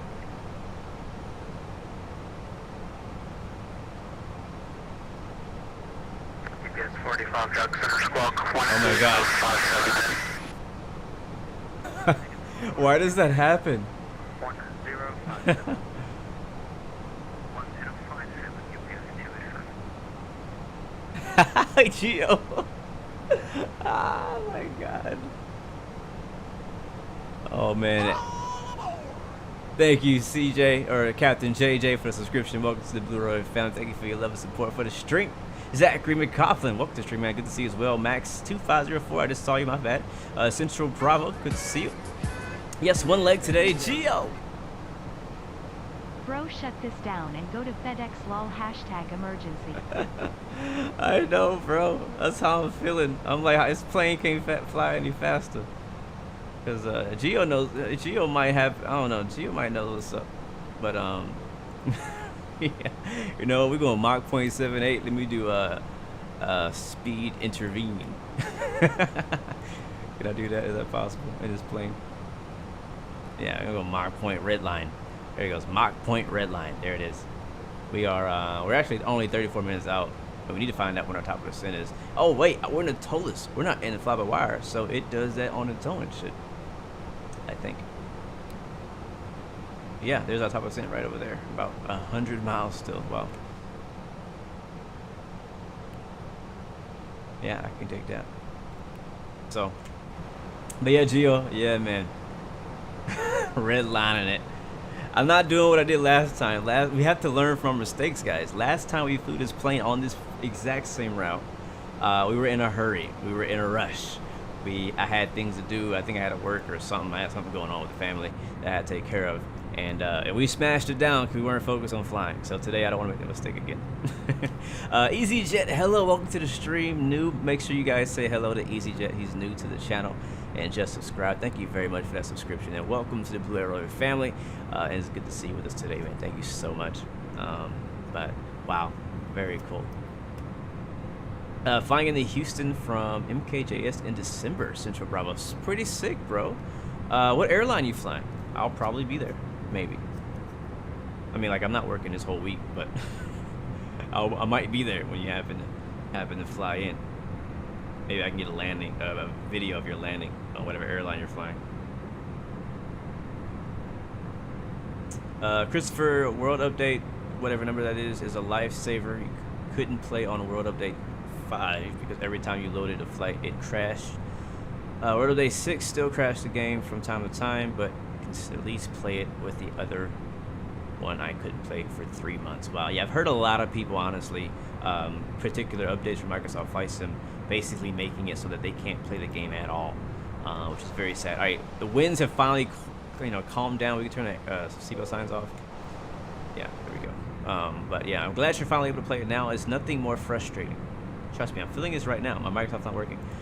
than having a flight sim, wanting to play the flight sim, or a game in general, and it's not working for whatever reason that may be. So, EasyJet is flying this December from Amsterdam to New York, ready for Christmas. Nice. Are you guys traveling for the holidays? You guys staying at home? What's the plan? Like for me, I don't have any plans to travel for the holidays, but you never know, something might come up. I'm not against the idea. I know, airlines get very busy around Christmas and holiday time, New Year's time. Thanksgiving as well is coming up too, so that's a big deal. Willie Canuck, what's up, man? Welcome to the stream. Good to see you, man. Welcome to the stream. Willie is in the building. Max and Monkey, we are in the JetBlue livery today. I'll give you guys some outside shots for a while. Enjoy the beautiful bird. One of my favorite airlines, actually, in the U.S. is JetBlue. Surprise, surprise.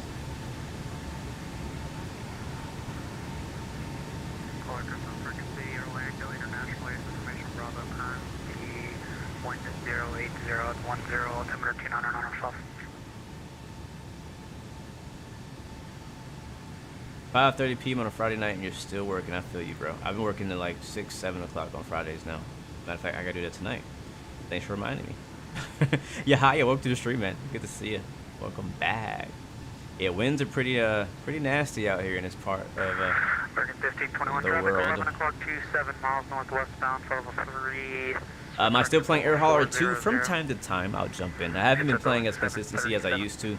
I have a whole bunch of routes that set up, so I have like $600 billion in Air Hauler right now. Like every time I load in, it takes a while to load up because it's trying to calculate all the money I've made since I've been gone. So it's pretty much running without me now.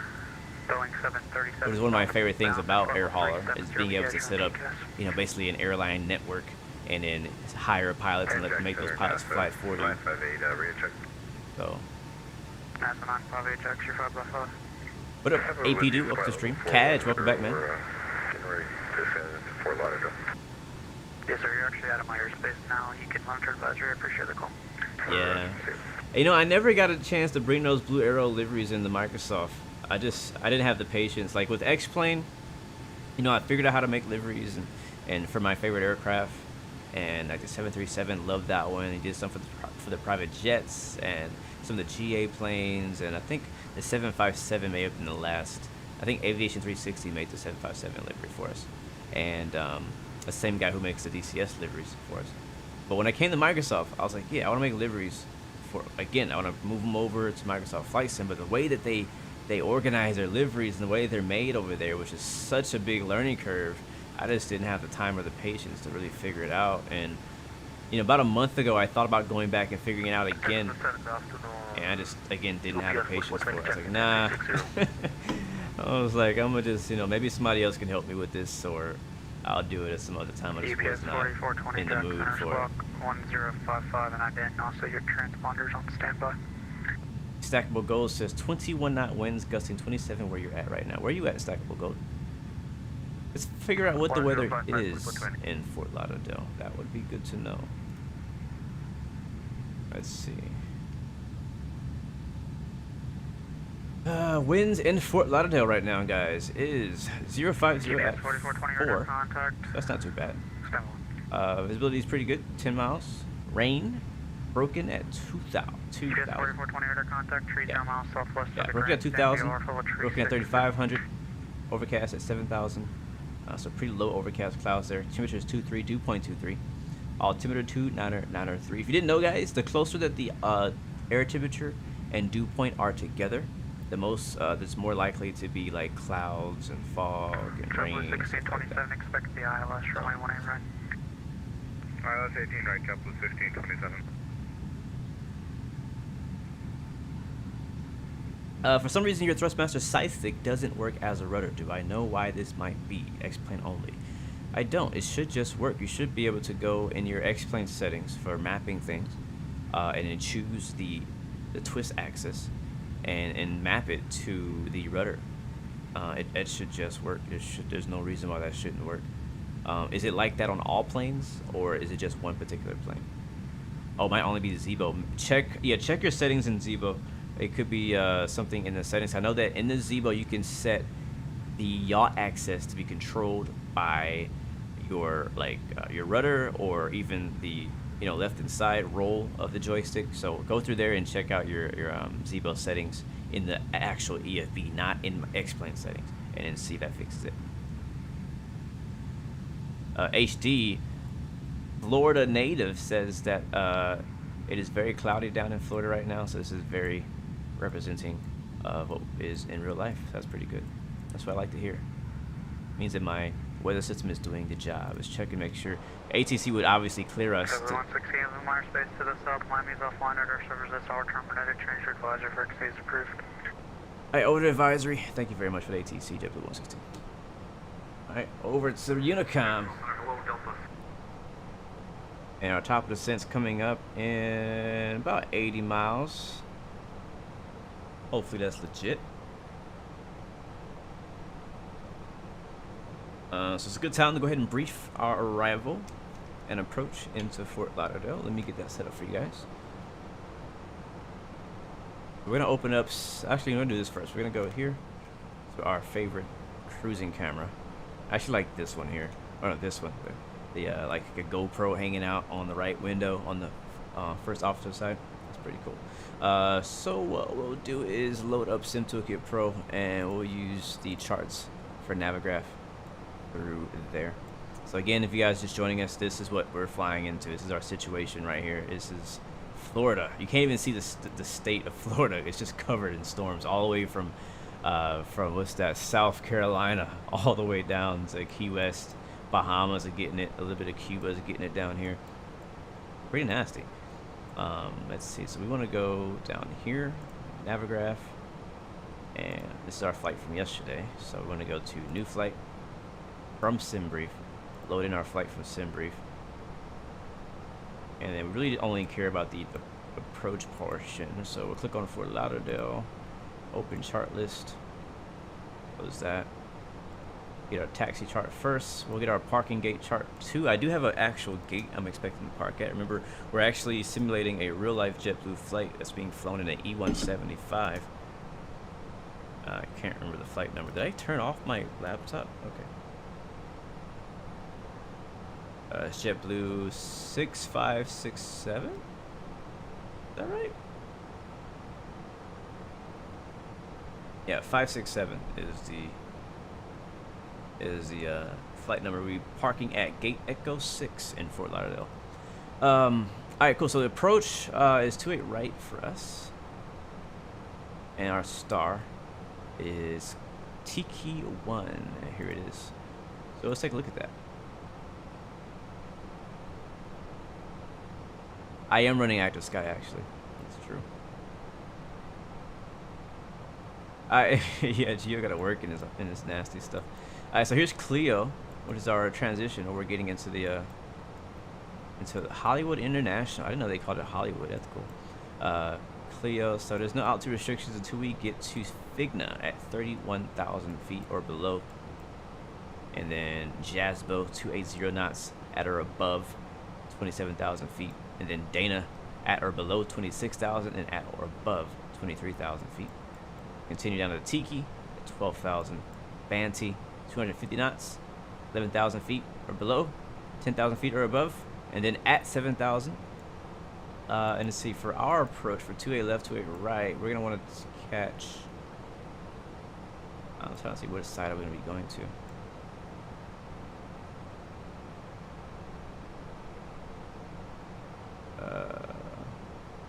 From he. Oh, it says it right here. Okay, so it's on the other side. So we go to Famba, down to 6,000 on the east side of the airport, northeast side of the airport. So we'll be going not to Bunker, but to Goyle and then Famba. Just south of Pompano Beach. Pretty cool. So it's pretty basic. And then our actual ILS, 28 right. Let's come down. We're probably not even going to go to Carnival. We'll probably go straight to Fuzzy. If we're not low enough, we'll hold. Hopefully we'll be low enough. And here's our ILS information. So we can check on that now. 110.7 and CRS is 276. 110.7. Let's go down to our FMC. Go to RadNav. and it's already plugged in there. One thing we can do though is go to perf page, next phase, and we can put in our approach information. So the weather in Fort Lauderdale, let me put this over here. So it is raining, but QNH is 29903. 2993. Temperature is, I think it was 23. Yeah, 23 Celsius. Winds are, for there being a storm down there, it's not that bad. It's only 050 at 4, so put 5/4. There we go. Transition altitude out in the U.S. is always 18,000 feet. And then our, let's see, our radio altimeter barrel is going to be 257. Yeah, 257. That's me, barrel. QH means altimeter. That's just like the European way to say altimeter. So this guy right here, the 4-digit number, or it's like 2992 or 3030, or it might be in Europe, might be 1827. Like that. Those numbers are all Q and H's. It's funny because I'm not sure if it's a Russian term or something, but on DCS World they say QFE, which is super confusing. I was like, what the heck is QFE? But it's the exact same thing as an altimeter. Our chopper descent is coming up. Let's go ahead and set our altitude for our bottom of descent, which is around 7,000, I think. And I found out in a recent podcast we did with a real pilot who used to fly Airbus is that in real life, the Airbus also, it doesn't automatically descend. You have to actually hit the button when you get to the top of the descent. I didn't know that. I thought that was like a bug in the sim, something like that. But yeah, barometric pressure, that's what it is.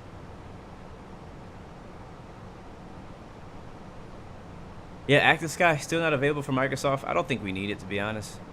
I'm not a fan of anything that supports popping in weather, and Active Sky supports popping in weather. I'd rather have fluid weather systems than have weather popping in, like for example, like Rex. I like Rex. Rex does a great job. If Rex was on X-Plane, it would be a great option to use for weather. But I just don't like it. Like yesterday was a perfect example. We were flying into Wenatchee, Washington, just outside of Seattle, and the weather kept popping in and out because we were flying on the edge of the METAR of the cloudy weather versus the clear skies. And what was really happening in real life was that there was a bunch of clouds. Like here on this side it was all cloudy, on this side is clear skies because the storm is moving this way. And on Microsoft what happens is the clouds are moving in the 3D space slowly, so you can actually have your plane fly from a clear sky. You'll see the cloudy overcast in the distance and you'll fly into that. But on X-Plane and a lot of systems that are using METAR based systems, you'll fly outside of that METAR range and say, all right, the new METAR range says it's clear, so the simulator is going to repopulate the whole sky all the way to the horizon saying that it's clear. It doesn't know that, all right, 5 miles that way, which is still in view distance, is actually overcast, cloudy, thunderstorms, but over here it's VFR. And so Microsoft actually does a good job of simulating that in most cases, but X-Plane and Rex, for example, don't do that, which is a bummer and it's annoying. So I wish that Microsoft would be more open to allowing modders to kind of get their hands more into the weather system that they got going on. But in my opinion, they're kind of being a little too stingy on it. I think they should let it open up, let the community get their hands on that. Fat Bear, you were a captain on the A320 and 19 with Northwestern Airlines and retired now. That's pretty cool, man. Well, if you got any tips for us, let us know. Let us know. I am not a real pilot in any way. I never claimed to be. I am a real pilot in training, as I say, because I am, working on trying to get a license myself. But I don't have the credentials to call myself a real pilot. So if anytime anybody comes in with more experience than me, which is like 1 hour, then I'm definitely open. Yes, there are definitely inaccuracies with Microsoft Weather. I agree. But one thing they've done pretty well is being able to show weather having a location, so you know what I'm trying to say. So one thing I did a cross-country flight earlier this year for Oshkosh. I didn't record or stream the whole thing. I only streamed the last leg into Oshkosh. But basically, I took the Piper P-28 Turbo Aero and flew it from my home airport all the way up to Oshkosh, which is about 1,000 miles, I think. Something like, it was ridiculously far. It was like 8 hours of flying. It was a GA long haul. I had never done one like that, and it was a lot of fun though, because where I live, the weather was nice. In Oshkosh, the weather was pretty good too, but in between, it was nasty. It was a big thunderstorm system going through the U.S. From west to east, and I had to fly through and around and behind that and try to avoid it. And the cool thing with doing this in Microsoft is I could actually see the storms. As I was flying to the north, I could see the storms forming up in the distance, and I was like, all right, well, I don't want to go that way. Let's make a left turn 20 degrees and we can get around this storm cell, you know. So being able to do that is really cool, and you can't really do that in an X-plane unless you're just looking at a weather radar. All right, here comes our top of descent, and okay, it's not that close, 5 miles out. And I get ready to press the button. Thank you, Fat Bear. I'm glad. That means a lot, man. It really does. Tiberio? Papa? Welcome to the stream as well. Welcome to the stream. Do we have a weather radar on this plane? It'd be kind of cool to see. Alright, let's go ahead and hit the button now. Alright, you can see it goes into DES. I'm actually going to hit this too. It'll be in managed speed. So now it is descending. It should descend via the VNAV profile set by the McDo. So you see the engines over here going down to idle.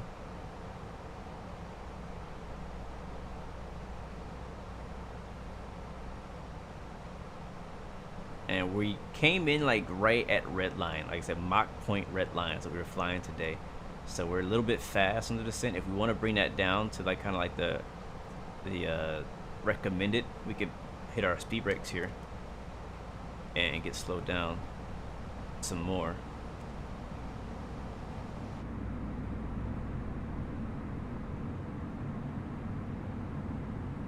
What up, Fly Boy? Welcome to the stream, man. Good to see you, man. It does have, what did I ask? You guys were telling me about something I forgot I even asked about. Something below the McDo. Oh, the weather radar, right. I thought I turned it on.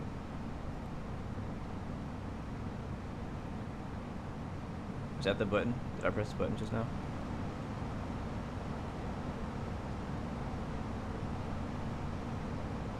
Yeah, it says WX all, so it says it's supposed to be showing weather. Unless there's something else I need to press. Have I ever had an engine fire? Actually, yes. In this plane, we had an engine fire, but it was my fault because we crashed the plane. It was after we touched down at about 1,000 foot per minute. That's, all right, we can bring those speakers out now. We caught an engine fire. But no, I haven't had an engine fire en route. I have all the failures turned off right now because I just want to have a nice flight in the Fort Lauderdale today.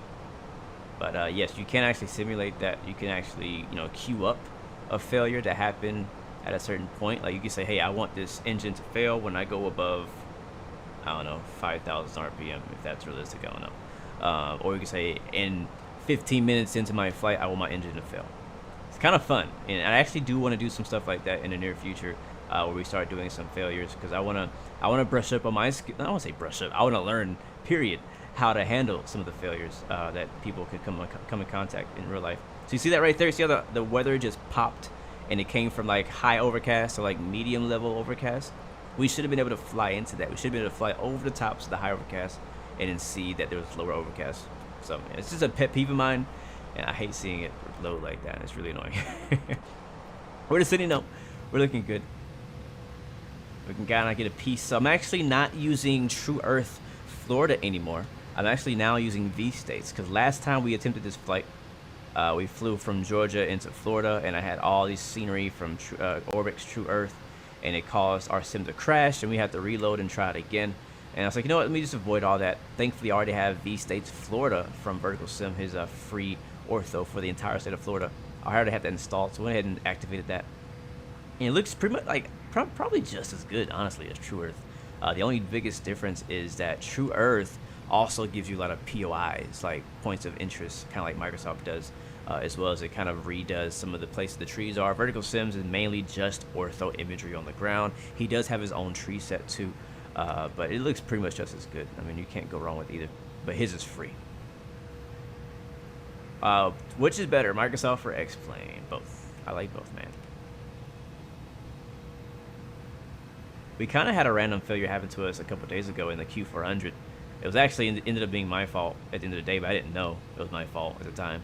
We lost our left engine on base to final into what airport we were flying into. I can't remember where we were flying now. I think it was Pittsburgh or somewhere on the East Coast.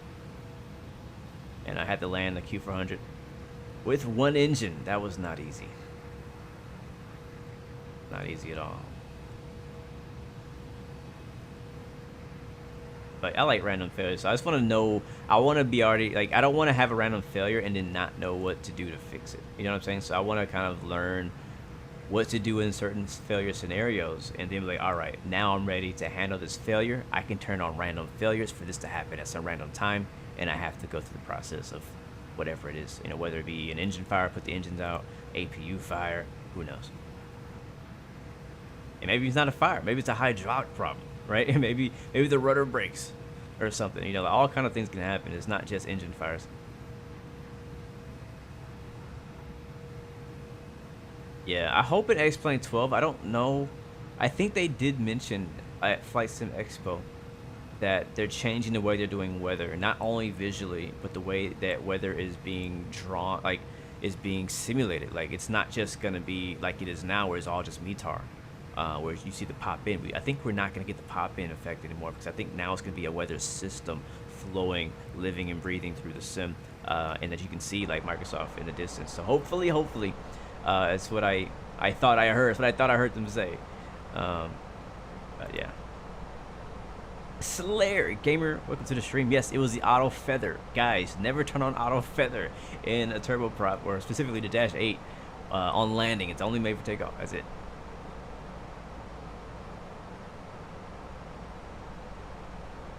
Yes, I agree. It's how all weather should be in the game. I agree. Dynamic is really what it feels like.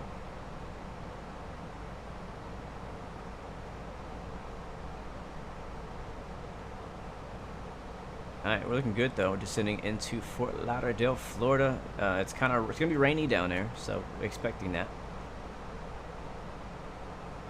We'll be doing the ILS. I think there's 2 8s, right? Even if Active Sky was available for Microsoft Flight Sim, would I recommend Rex or Active Sky? I'll probably recommend Active Sky. Yeah. If like if you want something like that, like if you're okay with the pop-in stuff and just having, you know, weather be what it's supposed to be in that small area, then yeah, I would probably recommend Active Sky over Rex. Rex does great, don't get me wrong. One thing that Rex does very well too is it actually has some preset scenarios of weather, like a winter cold front coming through, where it'll start off. You can load up. It's mostly better for if you're doing GA flying in a local area, but you can load up at the ramp in a Cessna, for example. And it's actually a really cool feature that people don't use on Rex, because they mainly get it for live weather, but it has some really cool presets. So you can load up on the ramp in a Cessna, and it'd be a nice clear day. And then in like 15 minutes, if you're there long enough or in the area long enough, a bad storm system will actually roll in. You'll actually feel the wind. The wind will roll in first. The clouds will roll in next. And then eventually you'll start actually getting precipitation and snow. And then as that snow comes down, it has to start covering the ground. It's really cool, actually. I've used it for a few of my like review videos and things like that, where I would not be using live weather. I would instead use one of their presets. And it's not only that, but they have some that's like thunderstorms. Some of it's like, you know, partly cloudy day with high winds in the summer or something like that. So it's not a whole lot of them. They have like maybe 10 presets you can do if you just want to kind of have a fun flying experience around somewhere that's not live weather. But most of the time, people want to be able to fly in live weather, in live time, and they do have that feature, and it does work pretty well. But again, for me, it's just I don't prefer that style of weather generation. I'd rather, again, be able to see the weather 10 miles ahead of me from 30,000 feet and fly into that weather that I see, and it doesn't pop in like it's doing right now. That's what I prefer. Thank you, JD. Thank you, man, for stopping by. Have a good day at school, man.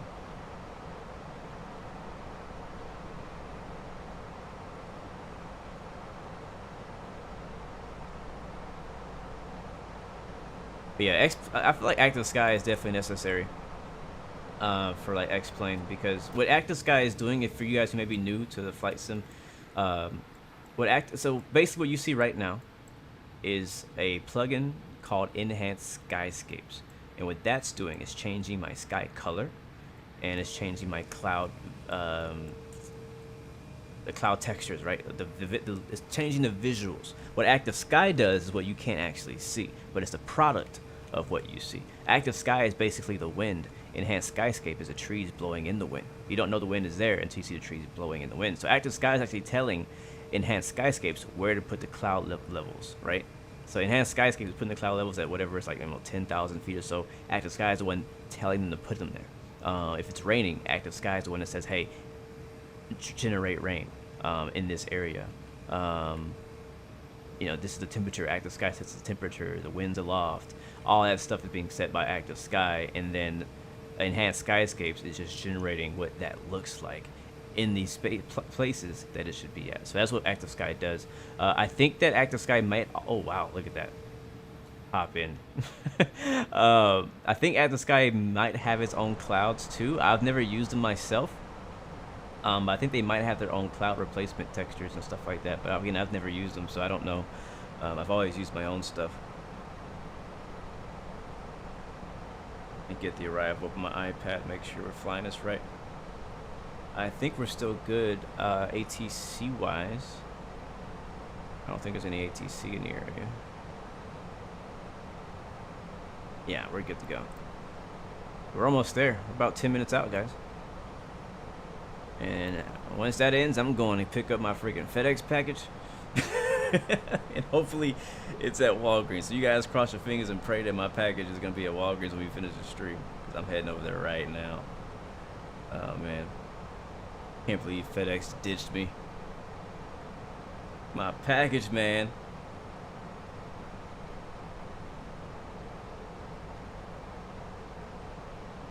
Nope, I always forget to start the clock, guys. Like, you guys don't remind me. You guys are just bad, you're bad crew members. You never remind me to start the chrono clock, so I always forget. It doesn't matter to me. Like, I'm not on a time constraint. I'm not logging my hours with an airline, so the chrono is the least important thing. The chrono timekeeper thing is the least important thing to me in the flight sim, because I never have to worry about it. Going through the soup now, passing 13,000 feet down, descending for 7,000. Let's get our, it's 2993. So we'll set our altimeter 2993. Again, this is the QNH right here. QNH 2993.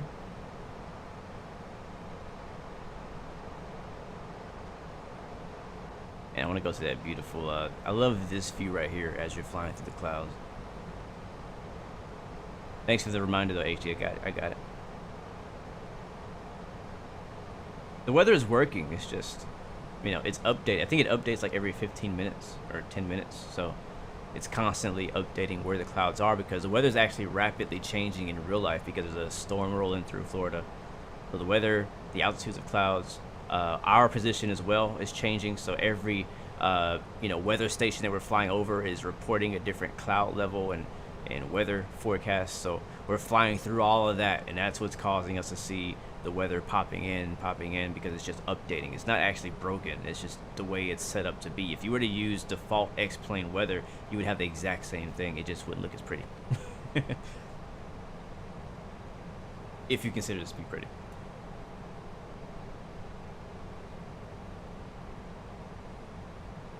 Alright, we are looking pretty good on our arrival. We need to be below 11,000 feet at this point, which we are. And we need to slow down, so Speedworks is going to come out. Thank you very much, Alex5150, for the subscription. Welcome to the Blue Arrow family. You are amazing for hitting that button. Thank you so much for that. All right, here comes 10K. Let's get some land lights on.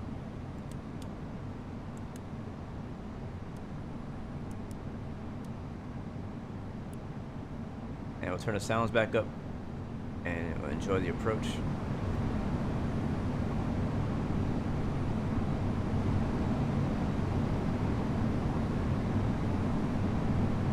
We have begun our final descent to Fort Lauderdale. Flight attendants will be passing through the cabin to select any track one final time. Yeah, we're fast. El Bapino, bonjour, ça va, my friend? Always coming through with the wine and the cheese, my friend. It's always good to see you, bro. Thank you, man. Good to see you. Hopefully you're doing well over there, man. Yeah, the weather radar's not working because there's definitely weather in front of us. Either it's not working or I didn't do it right. I have it set to, let's see if we can put it to only weather, not thunderstorm or turbulence. Yeah, I'm not seeing anything on the weather radar. And I don't know why. Let's try system 1. Nada.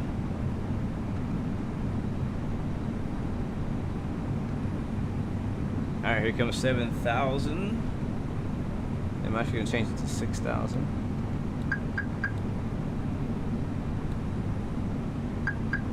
I don't want to keep descending though. I want to continue on the altitude constraint. We'll go ahead and retract the speed brakes.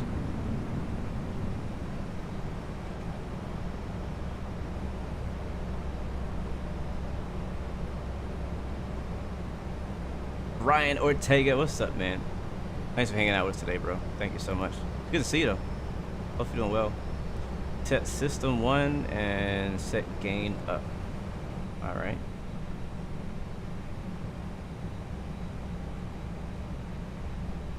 All right, we're on system 1. I got WX mode, and gain is at +8.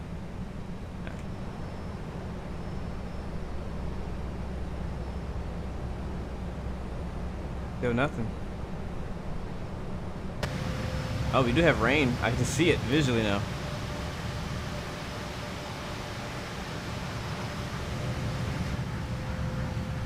Yeah, I'm gonna be honest with you guys. Flying into like this flight would have been so good in Microsoft Flight Sim. Let's just be honest. This particular flight in the Microsoft Flight Sim with the rain effects on the windshield and the way the clouds do weather, it would have been much better looking. Because we're getting rained on. I'm not gonna get anything on the windshield. Weather radar never worked on Vulcan. Maybe that's why. That's also why we're not getting rain effects on the windshield, because that doesn't work on Vulcan either. Yeah, man, this flight in Microsoft Flight Sim and the 5R A320NX. Yeah, bro, that's a good combination. Maybe you guys should fly to Fort Lauderdale right now before the rain goes away. All right, so we're gonna hold 7,000 feet. We are just to the west of Fort Lauderdale. It's gonna be down below us at our 1 o'clock actually. We're gonna overfly the airport, go to the other side, to the east side of the field, and then we'll make our approach from over there. That is true too, Slayer. It might have looked better, but the plane may not have worked the same. Actually, it would have worked pretty good.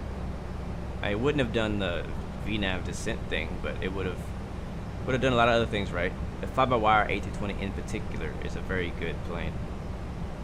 Doesn't match up to Tolis and stuff and flight factor stuff. I agree with that, but it does. Yeah, I don't have any issues with it.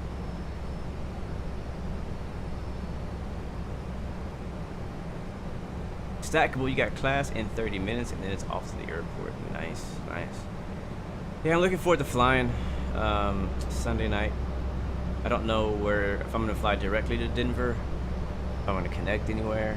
I don't know what airline I'm flying. I don't know anything. The company's handling the tickets and stuff. Hopefully I get a nice hotel. I wish I could bring my computer with me, but I can't. It's too big. I'm not gonna be there long enough for that.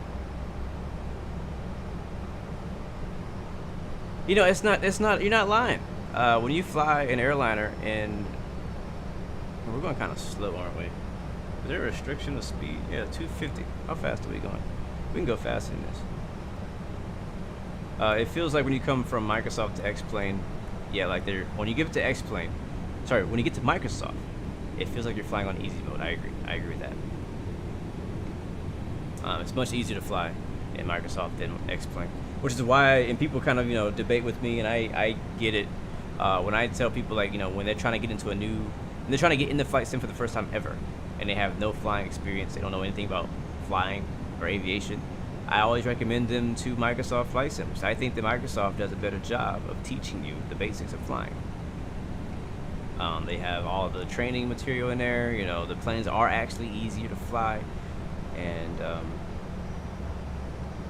yeah, So I recommend starting there and then upgrade to X-Plane later on. Ralph Skyperian, welcome to the stream, man. Good to see you.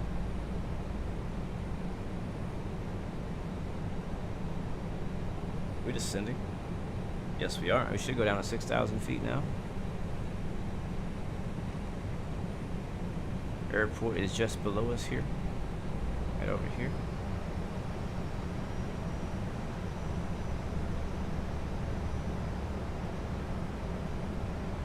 Fort Lauderdale traffic, JetBlue 116 is inbound from the west, entering right downwind, runway 28 right, Fort Lauderdale traffic.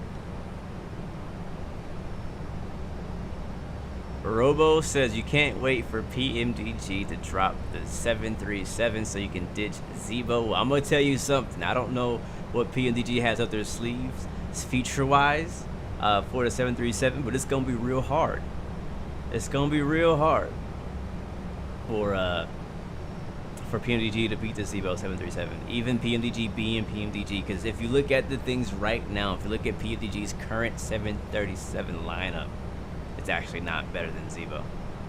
No, but I know that's old though. That's P3D. That's like outdated. So they could honestly step it up and make it a way better aircraft and add on today and make it better than Zibo. That's definitely possible. It's gonna be really hard for them to beat Zibo, in my opinion. I think it's gonna be good. I think it's gonna be satisfying to fly on Microsoft Flight Sim, hopefully. But I think it's still gonna be missing a few things that we're used to in the Zibo, because the Zibo is feature rich, man. Like, think about it. I think it's feature rich. There's no way PMDG is gonna come out and have freaking airline announcements for every airline. You know, there's no way they're gonna have the EFB set up as well as the EFB is set up on an X-plane. They might get lucky. I don't know, but I don't know. I'm not expecting all that. So if they you know, surprise me with something great, then yes, I'm all aboard. But I don't think it's gonna be better than Zibo, to be honest.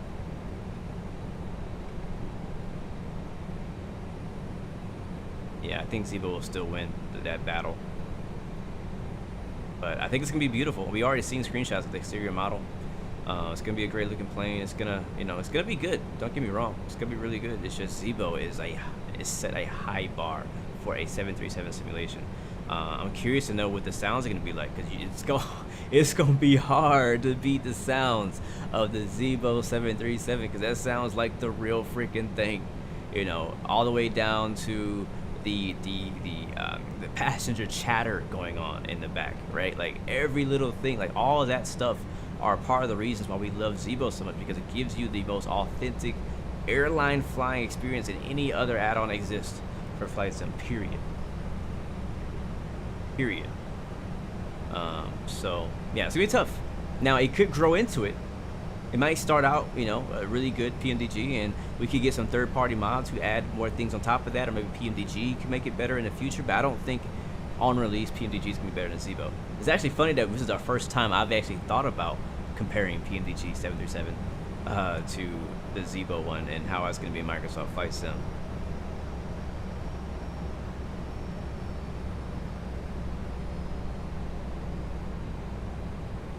But I know a lot of you guys on FSX and P3D really love the PMDG. So again, don't get me wrong, it's gonna be good.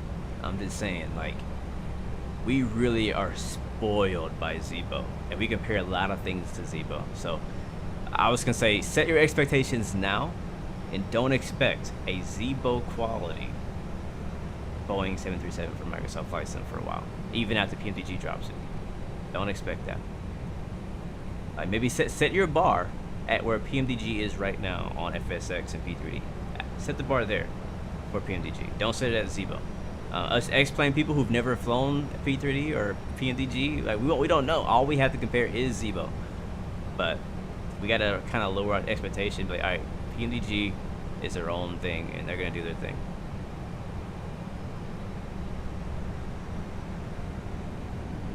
All right, we're gonna be just turning right here soon. We're still in that right downwind. Right now we're actually over the water. You can't see it because we're in the clouds, but we're over the water right now, and we're making a right turn pretty soon. Let's get down to 4,000 feet, like now.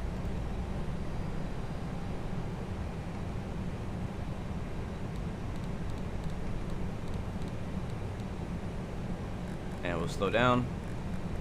Like 210. Speed brakes out. And I'm gonna get ready to make a right turn here in just a second. Make a right base turn. I don't want to get too far out over the water. I don't want to extend my downwind too much if I don't need to. Look at this though, man. Breaking out of those clouds at certain angles, man, it looks so good. It really does. I love it. I love X-Plane. I do. And I was really kind of like bummed out. I'm gonna be honest with you guys. Before the stream started, I was pretty bummed out that I couldn't do the flight that I intended to do today. It definitely was a big setback because it wasn't just a small problem. It was a major problem with my, not just Microsoft Flight Simulator, but my Windows in general. So something I still gotta fix. But I'm glad that this flight really just kind of like, you know, so far asked me again after the landing, but it's so far going pretty well, and I've really been enjoying it. So thank you guys for coming out and hanging out with your boy Blue on this beautiful Friday. Let's set our let's go with I'm gonna be a little confident today. I'm gonna go with low. Yeah, we're gonna go with low on the auto brakes today. Bring that speed brake out. Flaps 1. Give you guys a camera view. I'll be using the throttle a bit more from here on out. We are low enough. Oh, what are you doing, bro? And let's make a right turn. There we go. 90 degrees. Right base. Welcome to sunny Florida. Weekend's gonna be nice after this clears up. Cool. I love Florida though. I do like Florida. Alright, there's Carnival. We don't need to go that far. I'm gonna direct us to Fuzzy, which should be the next waypoint. So I keep turning that heading bug until we get over there. You know, I'll say this, because I've been flying the Honeycomb a lot lately, right? And you know, getting spoiled with that. Really been enjoying it. It's been a while since we've flown Airbus. It's been a while since we used the Thrustmaster TCA throttle and add-on. The only thing I feel that they are missing, and it might bump the price up, which wouldn't be surprising, is the ability to have like the not just the throttle, but the rest of the quadrant part, right? Where you have like the altitude knob, the speed knob, altimeter, stuff like that. Like it's really convenient on the Honeycomb yoke to be able to just reach over here and just roll that round and do my altitude adjustment, stuff like that, without having to use my mouse. So I love this, don't get me wrong, but now that I've been using the throttle quadrant, I'm like, man, I kind of missed that now. Alright, going direct to Fuzzy, we could actually go into our flight plan and make the nav do that too if we want. So we want to go direct, so DIR, Fuzzy, insert, and it should actually automatically switch over, right? Yeah, it did. But now going direct to Fuzzy at 4,000. Speed is kind of being a little weird. Like it's kind of just really shooting up and then coming back down, trying to hold that 210 knots. It's really struggling for that. Winds right now are 188 at 19, so it's a little, you know, it's a little windy at this altitude.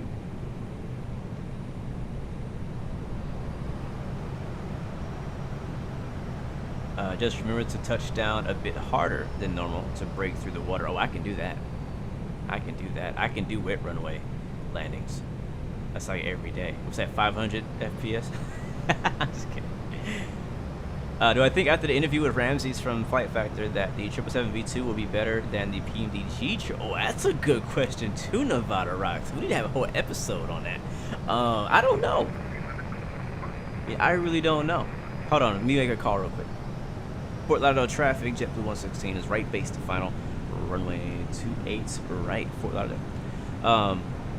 That's a good question because I've never flown the PMDG 777. Matter of fact, I have only seen maybe a few videos and pictures on it. So I don't know what the 777 features. I don't know what all is special about it except for I see it in screenshots and it looks pretty darn good. So I don't know. That's a really good question.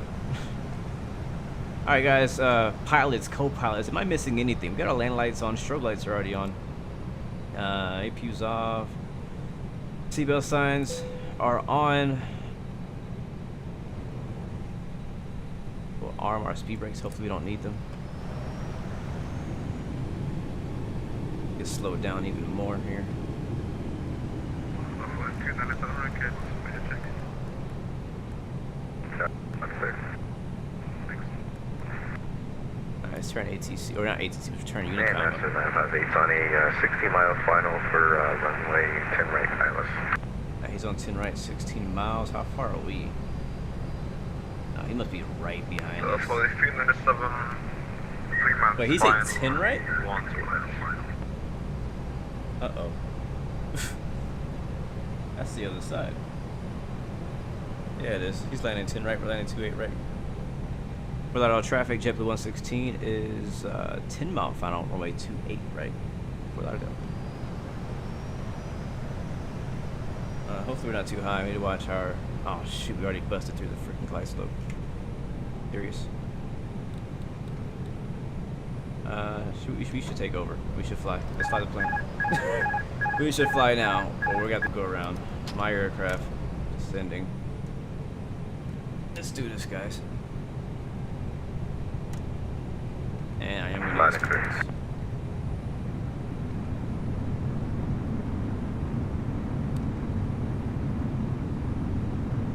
I might have to go around. Completely got distracted and missed the glide slope. If we can catch it, we'll go with it if we're not too fast, but if not, we're gonna go around, try it again. We're not gonna smash it in Fort Lauderdale again. Oh jeez. What is all this? 2,500.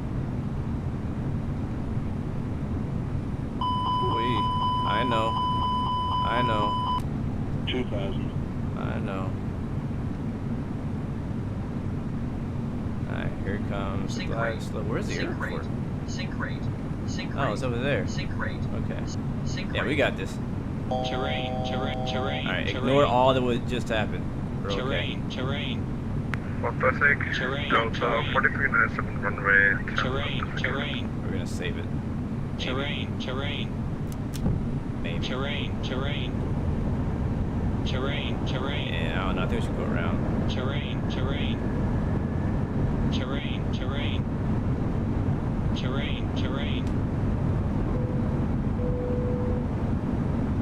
Yeah, we're gonna go around, guys.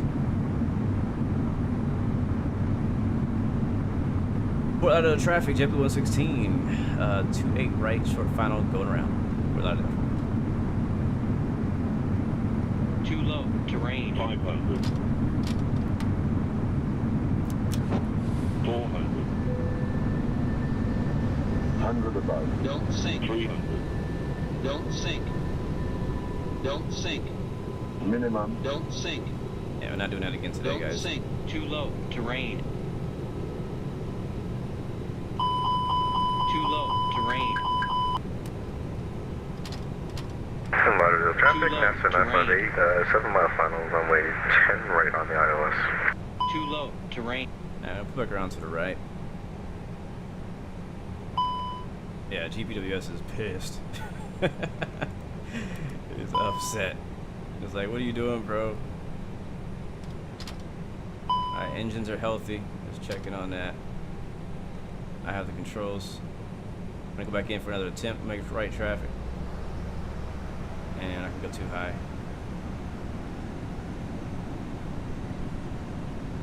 Plan for a different runway? No, I'll do the same one.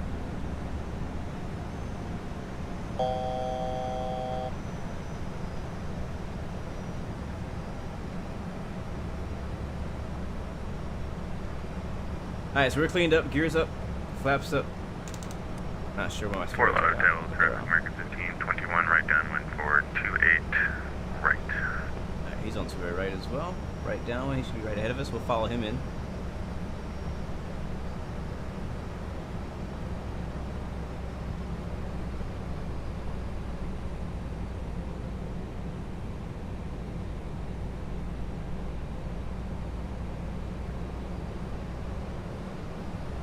Doing that right turn.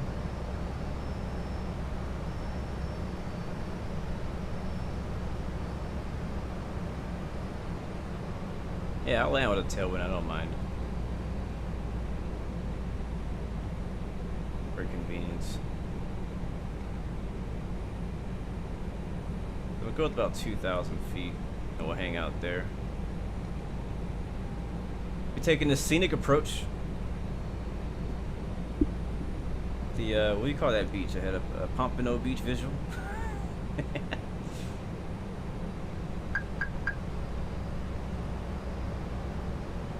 Give you guys a quick look at Florida. Wave at XP and Geo and HD. All those guys live in Florida.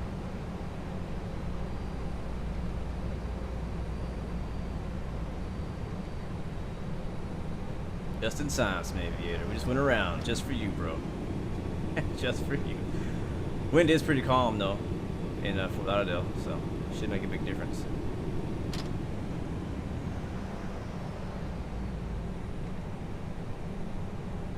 All right, so far so good. We're live.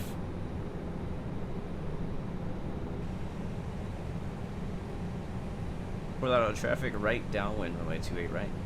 Fort Lauderdale.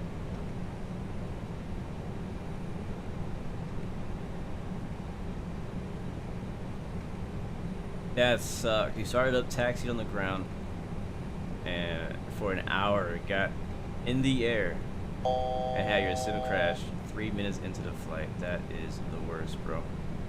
That's the worst, man.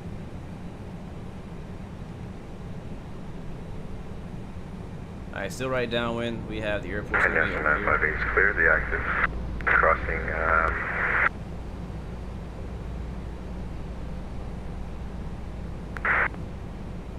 1,000.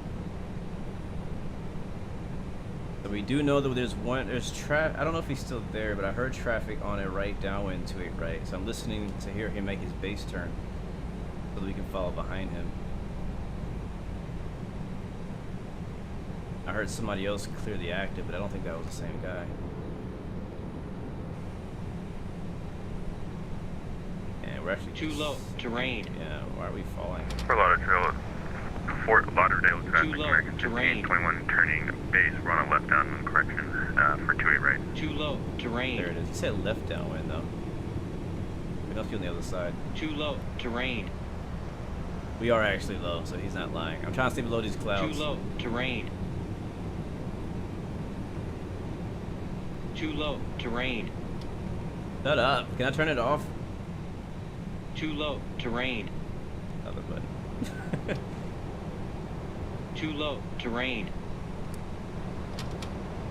Too low. Is that a terrain. boat? That's a boat. We must be real low if I can see boats. Too low. Terrain. We must be way low if I can see little sailboats. Yeah, we at 1,000 feet. Press the little yellow button. Nah, I just did. Alright, we're gonna turn our base now. We should be plenty of spacing for the other guy. Without traffic, JetBlue 116 is on a right base, 28 right. Without a do.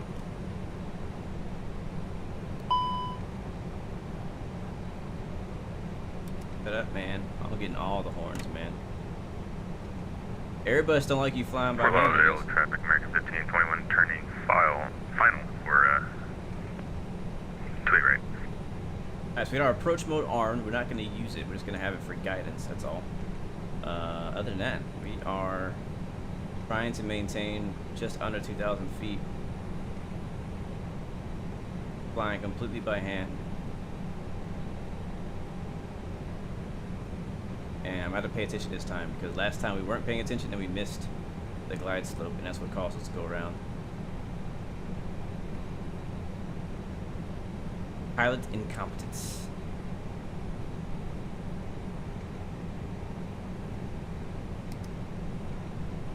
Keep the nose up by the rollout here. And it's going to be looks to be a 10-mile final, I think. Fort Lauderdale traffic, JetBlue 116, right base to final, runway 8 right, 10 miles, Fort Lauderdale. You're right at the ceiling right here, man. Alright, just roll out, roll out, roll out. I know. I want to hold that. How do we lose terrain? How do we lose 1,000 feet in that turn? That's what I want to know. Too low. Terrain. I know we are actually low. That's true. Too low. Terrain. Too low. Terrain. Too low. Terrain. Too low. Terrain. Glide slow. Yeah, it's just everything. It's just testing all the enunciator. That's all we're doing.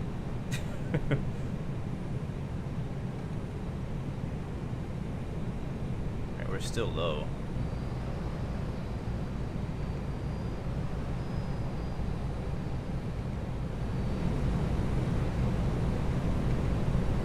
The thing is, I gotta not be afraid of these clouds. I'm trying to stay below them. Traffic, 1521, 5 mile final. But they keep changing altitude. So we're going to have to go into it if we have to. I'm not even looking at them. I'm looking at the flight director. Oh, hey. White clouds. Alright, trying to meet the localizer now. 7.5 miles out. Laps 2. And we'll put the gear out early. Gear's coming down.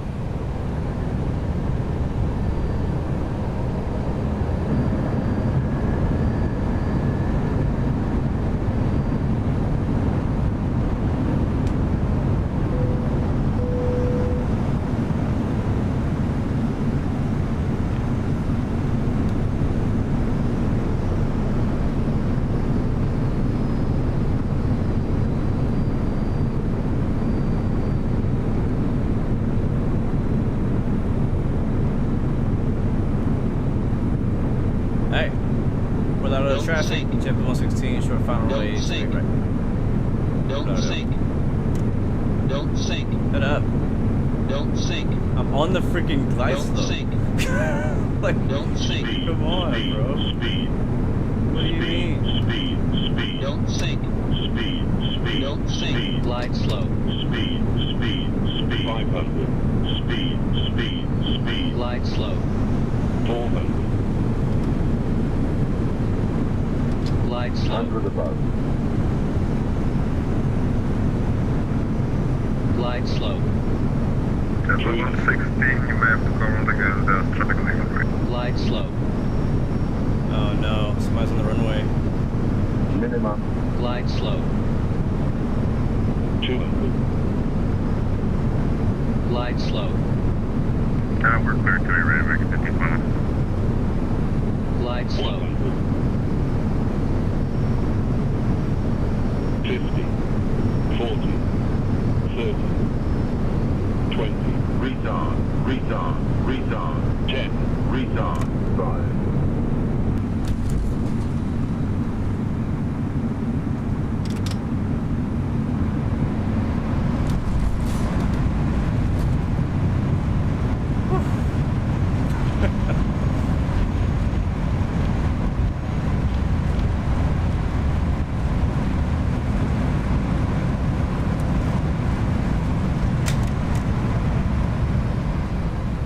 Oh man,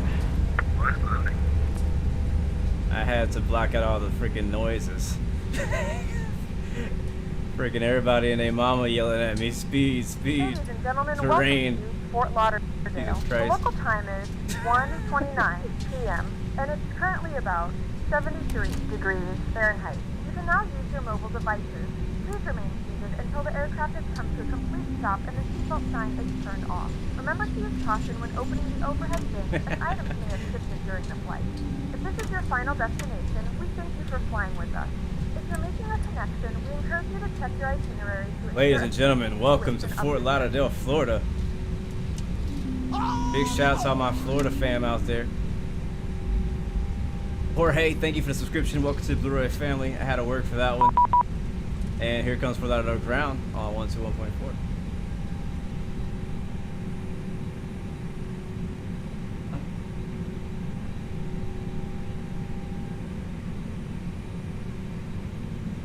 Rolling. All right. Sheesh. That was something else. Make sure we're in the right free. Yeah, we are. I'm trying to get my laptop to work so that I can get my gate assignment, which is Gate Echo 6. Fort Lauderdale ground. JetBlue 116 is clear of 28 right. JetBlue 116, welcome to Fort Lauderdale. Taxi to terminal via Bravo Tango 4 Tango.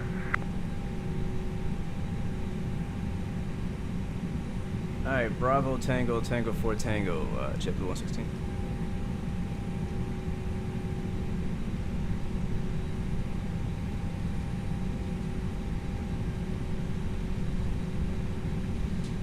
Looking at my chart trying to find out where the heck that is. Alright, cool. I think I got it. Straight ahead pretty much. Alright, let's shut off the is the right engine? Yeah, the right engine. So we want to shut off. Oh boy. We had to work for that one. Alright, right engine shutting off, APU is firing up. We'll taxi to the gate on one engine. Man, that was something else, guys. I was actually surprised they just said butter. I was like, whoa. So I can't wait to watch that. Can't wait to watch that replay to see how it really worked out. Because we came in, it was just weird. The approach was kind of awkward at some points, to be honest.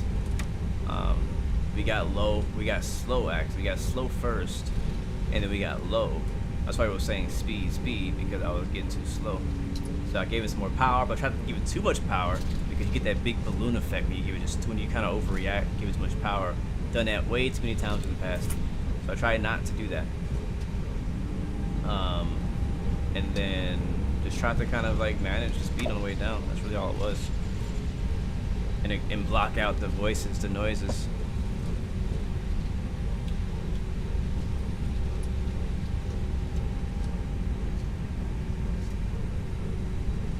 The Bravo Tango. Yeah, I don't know. I need somebody to direct me. Bravo Tango Tango 4 Tango. Oh, I see it. Okay, so not this one, but the next one. I don't know where Echo 6 is at.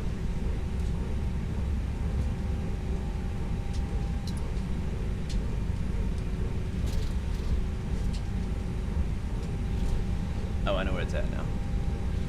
Alright, so I think it's turn here. No, not this one, the next one. Sheesh.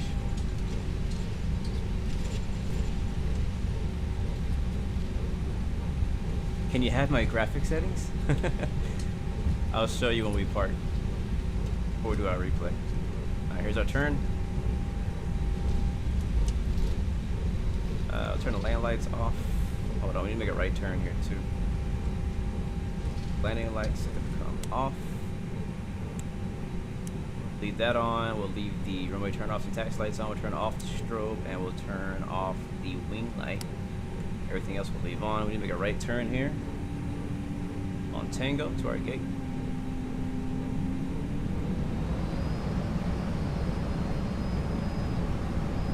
Yes, was that a year ago, MGT? I remember that landing in Alaska a year ago when we smashed it. I think it was in Juneau, Alaska, actually. That was very, very crazy. Wow, 12,000 subs back then. That's crazy, man. What is that? Oh, that's that silver ATR. Interesting. I've never seen one. We were just talking about that last night. Alright, we're going to be, I think, on this terminal at 6. Yeah, it's like right there. Might be a plane in our spot. So in real life you usually have to like sit there and like wait for it to leave, but we're gonna just take it. Listen to that engine, man. Yeah, this is it, right? It should be 6 right here.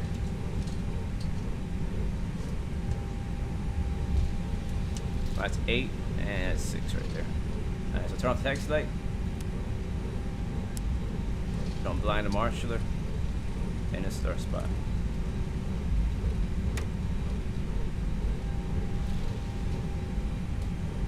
So again, traffic global. If you roll up behind the aircraft, they will disappear. There it is. No marshaller here. It's actually not allowed for aircraft to taxi onto the ramp without wing walkers. 2 wing walkers and a marshaller. there is good. Set the parking brake.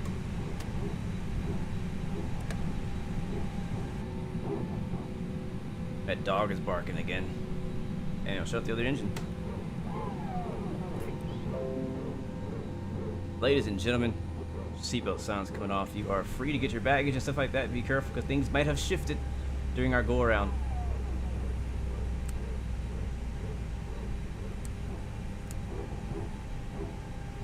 There you go.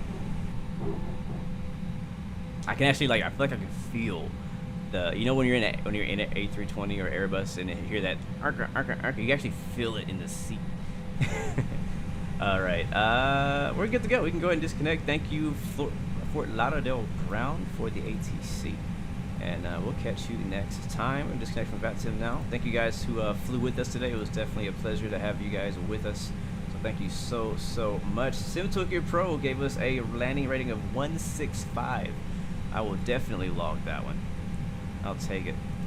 Let me finish my flight up here on SimToolKit Pro. I was actually also tracking on Volanta just for the heck of it. So I'm going to clear out of that, get our Pack X passengers deboarded. Hopefully they're happy with how today's flight went. The passenger satisfaction, 91%. I'll take it. I'll take it. Let's go and close out of that. And yeah, replay time. Let's see how we did, guys.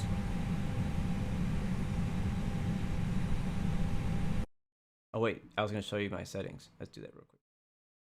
Let's see, graphics. Alright, so in this flight, this is not always my settings. Like yesterday, flying in Seattle, my number of world objects was set to low, which is 2 notches down from where it is now. But this is usually the settings that I go with. It's visual effects on a high HDR, texture quality, high anti-aliasing, 4x SSAA, anti-sotropic filtering is 2x. I have Vulkan turned on. I have my world object set to high, reflection detail minimum, base font, you know, all that stuff doesn't matter. But yeah, that's what my settings are. I'm also in windowed mode. When I fly in places like, you know, Chicago or JFK or Seattle, like places that are more hard on my frames, the first thing I change is my world objects. I drop that down to medium. I try medium. If medium is still too low on FPS, I drop it down to low.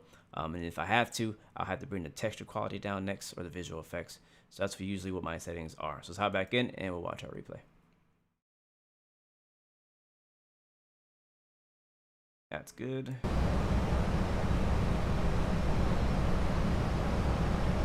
Thank you, MGT. And thank you, Mr. Music for All, too, as well, man. Hopefully I can get my Microsoft working again as well. I hope so.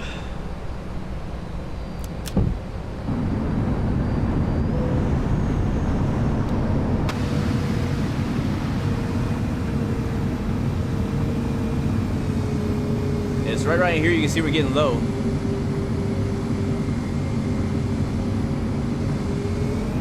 Very low. But you almost took somebody's house out again. Yeah, man, I love the 777. I love that plane.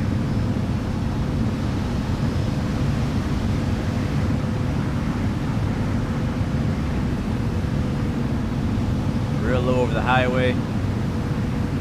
Flashback. Do you guys remember when we landed at this field last time? We hit the runway hard, ramped off of this stone thing, crashed into the highway, took out about 5 families, went through the water, and it ended up in these bushes back here. Definitely go back and watch that video because that was crazy at the end.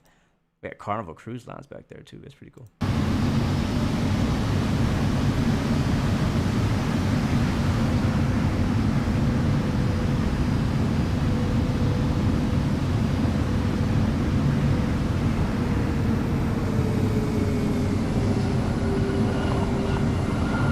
Oh yeah.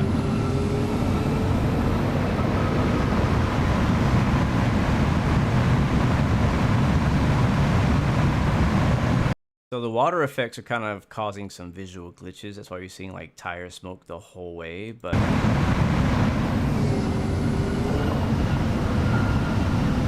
outside of hitting the outside of not making the center line perfectly, I thought that was a pretty good landing. Here we go.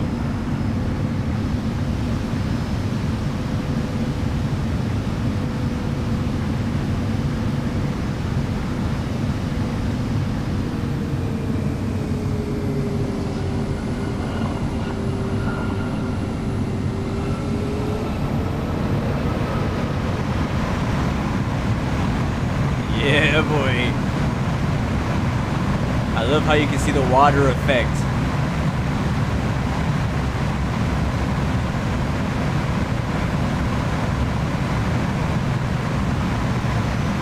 Yo, Peru.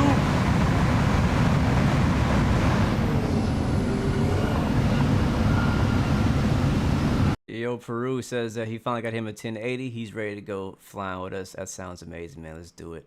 Let's do it. I like that. I was happy. We put the main gear down pretty softly. We even put the nose gear down softly, which is I was actually really working on trying not to slam the nose down. I tend to slam the nose down when I'm landing.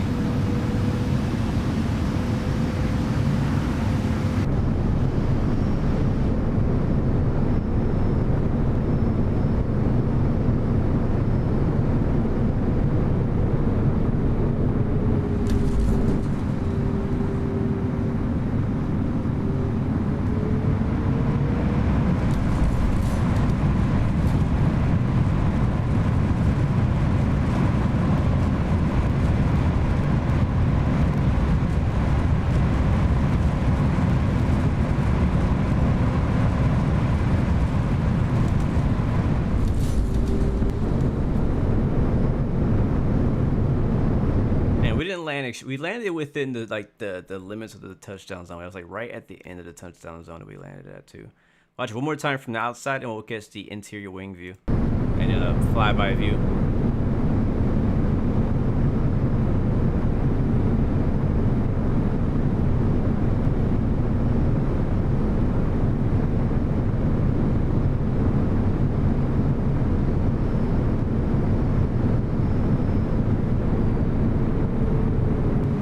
Right at the last touchdown, or the second to last touchdown marker.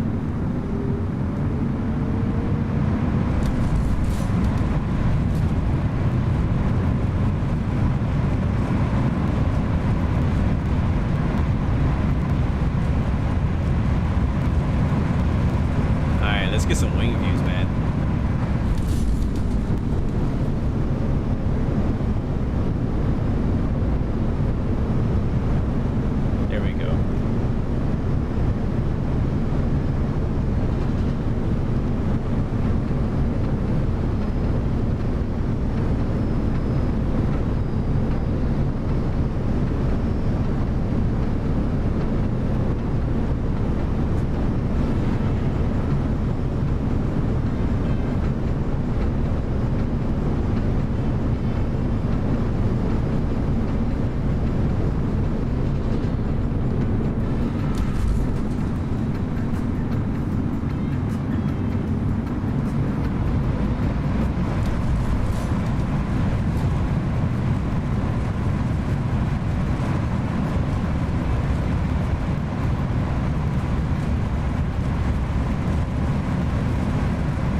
You know, one thing I just noticed while listening to those sounds is that you can actually hear, if you listen very closely, you can actually hear the cabin, the fuselage of the fuselage cabin, whatever, the walls. You can hear them shaking and vibrating a little bit.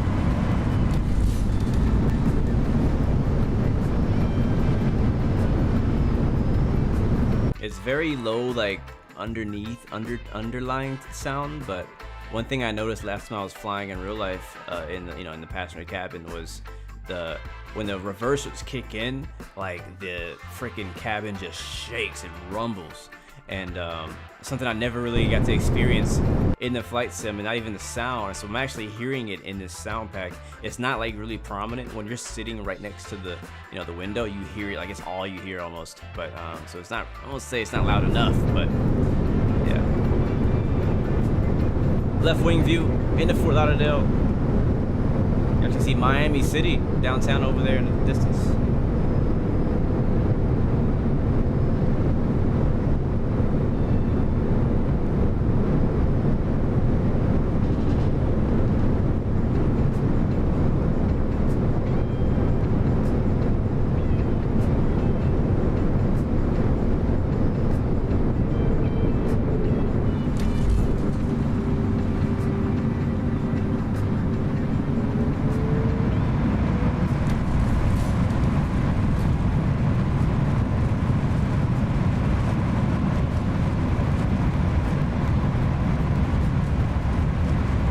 right, let's get us that flyby cam and tower cam, the one we all love.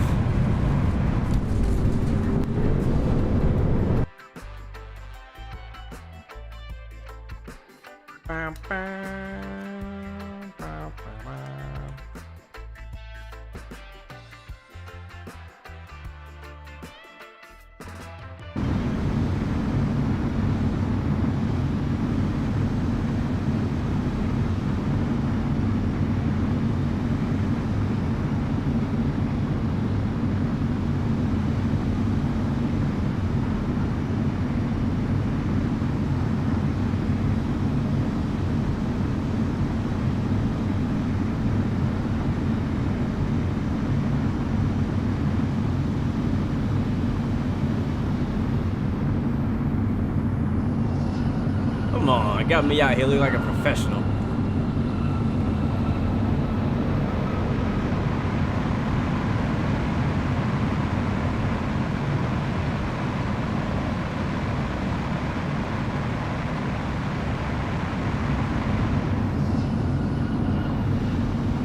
Yeah, that was sick. That was sick. That looked good. Let's get it from tower cam, which is over here somewhere. You can see the Carnival cruise ship in the background. I definitely miss going on cruises. Not sure how you guys feel about it. I don't feel that I'm comfortable to go on a cruise yet, you know, with everything going on. I think it's almost there. I know that they are booking cruises now and they are selling out fast. But I don't know that I'm ready to go on a cruise yet. I've done a lot of stuff in public with a lot of people. I don't know.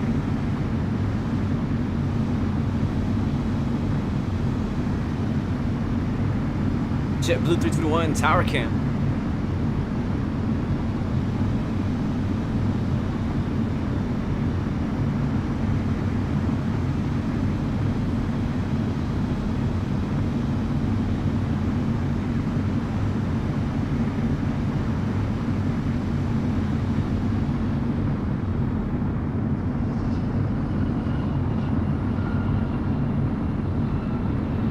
Yo, that's probably my best landing in the last 2-3 weeks. At least the landing part. The approach part, not so much. The landing part, yes, that was money right there.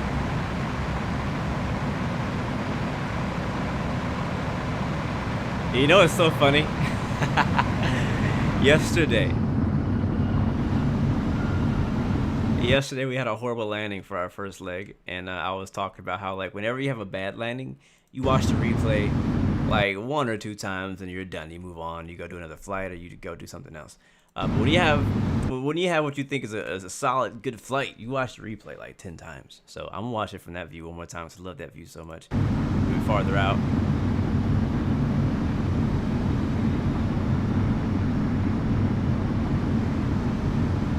Look, Kyle Longley, good to see you, man. Bob the Builder, good to see you as well.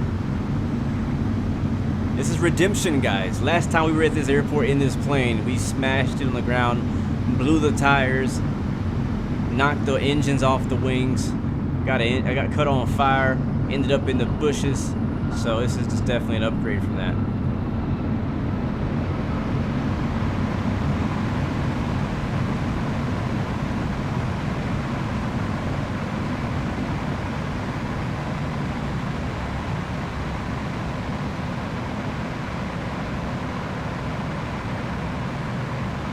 Alright, we're doing one more time, guys, and then we're going to get out of here. Thank you so much for hanging out and watching.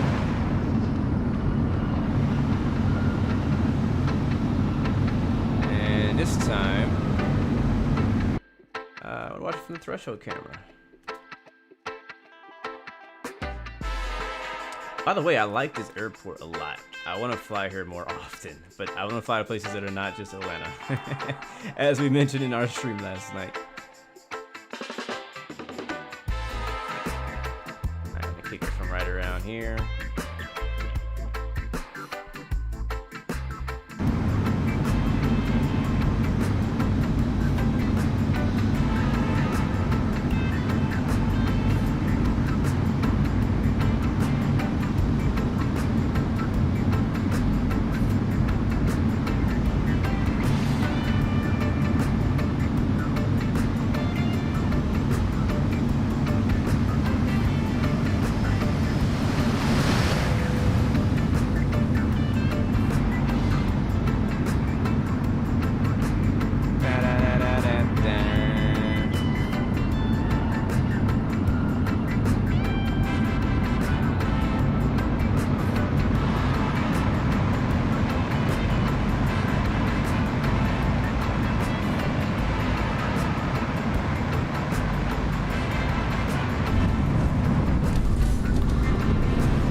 guys, it's been real. It's been fun. Thank you guys so much for hanging out with me today.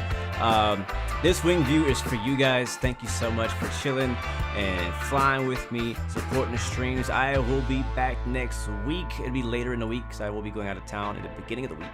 But it's going to be a very, very special stream. Matter of fact, next week is going to be a very special week. So I'm looking forward to flying with you guys, hanging out with you guys. I'm going to head over to FedEx to pick up my package.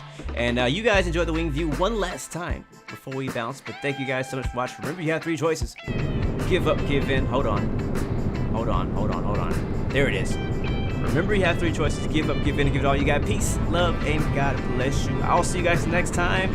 Hopefully on Forza Horizon 7, 6, whatever number it is. Peace, love, and God bless you. I'll see you guys next time in the video. I'm out. Peace. Ba ba ba ba ba.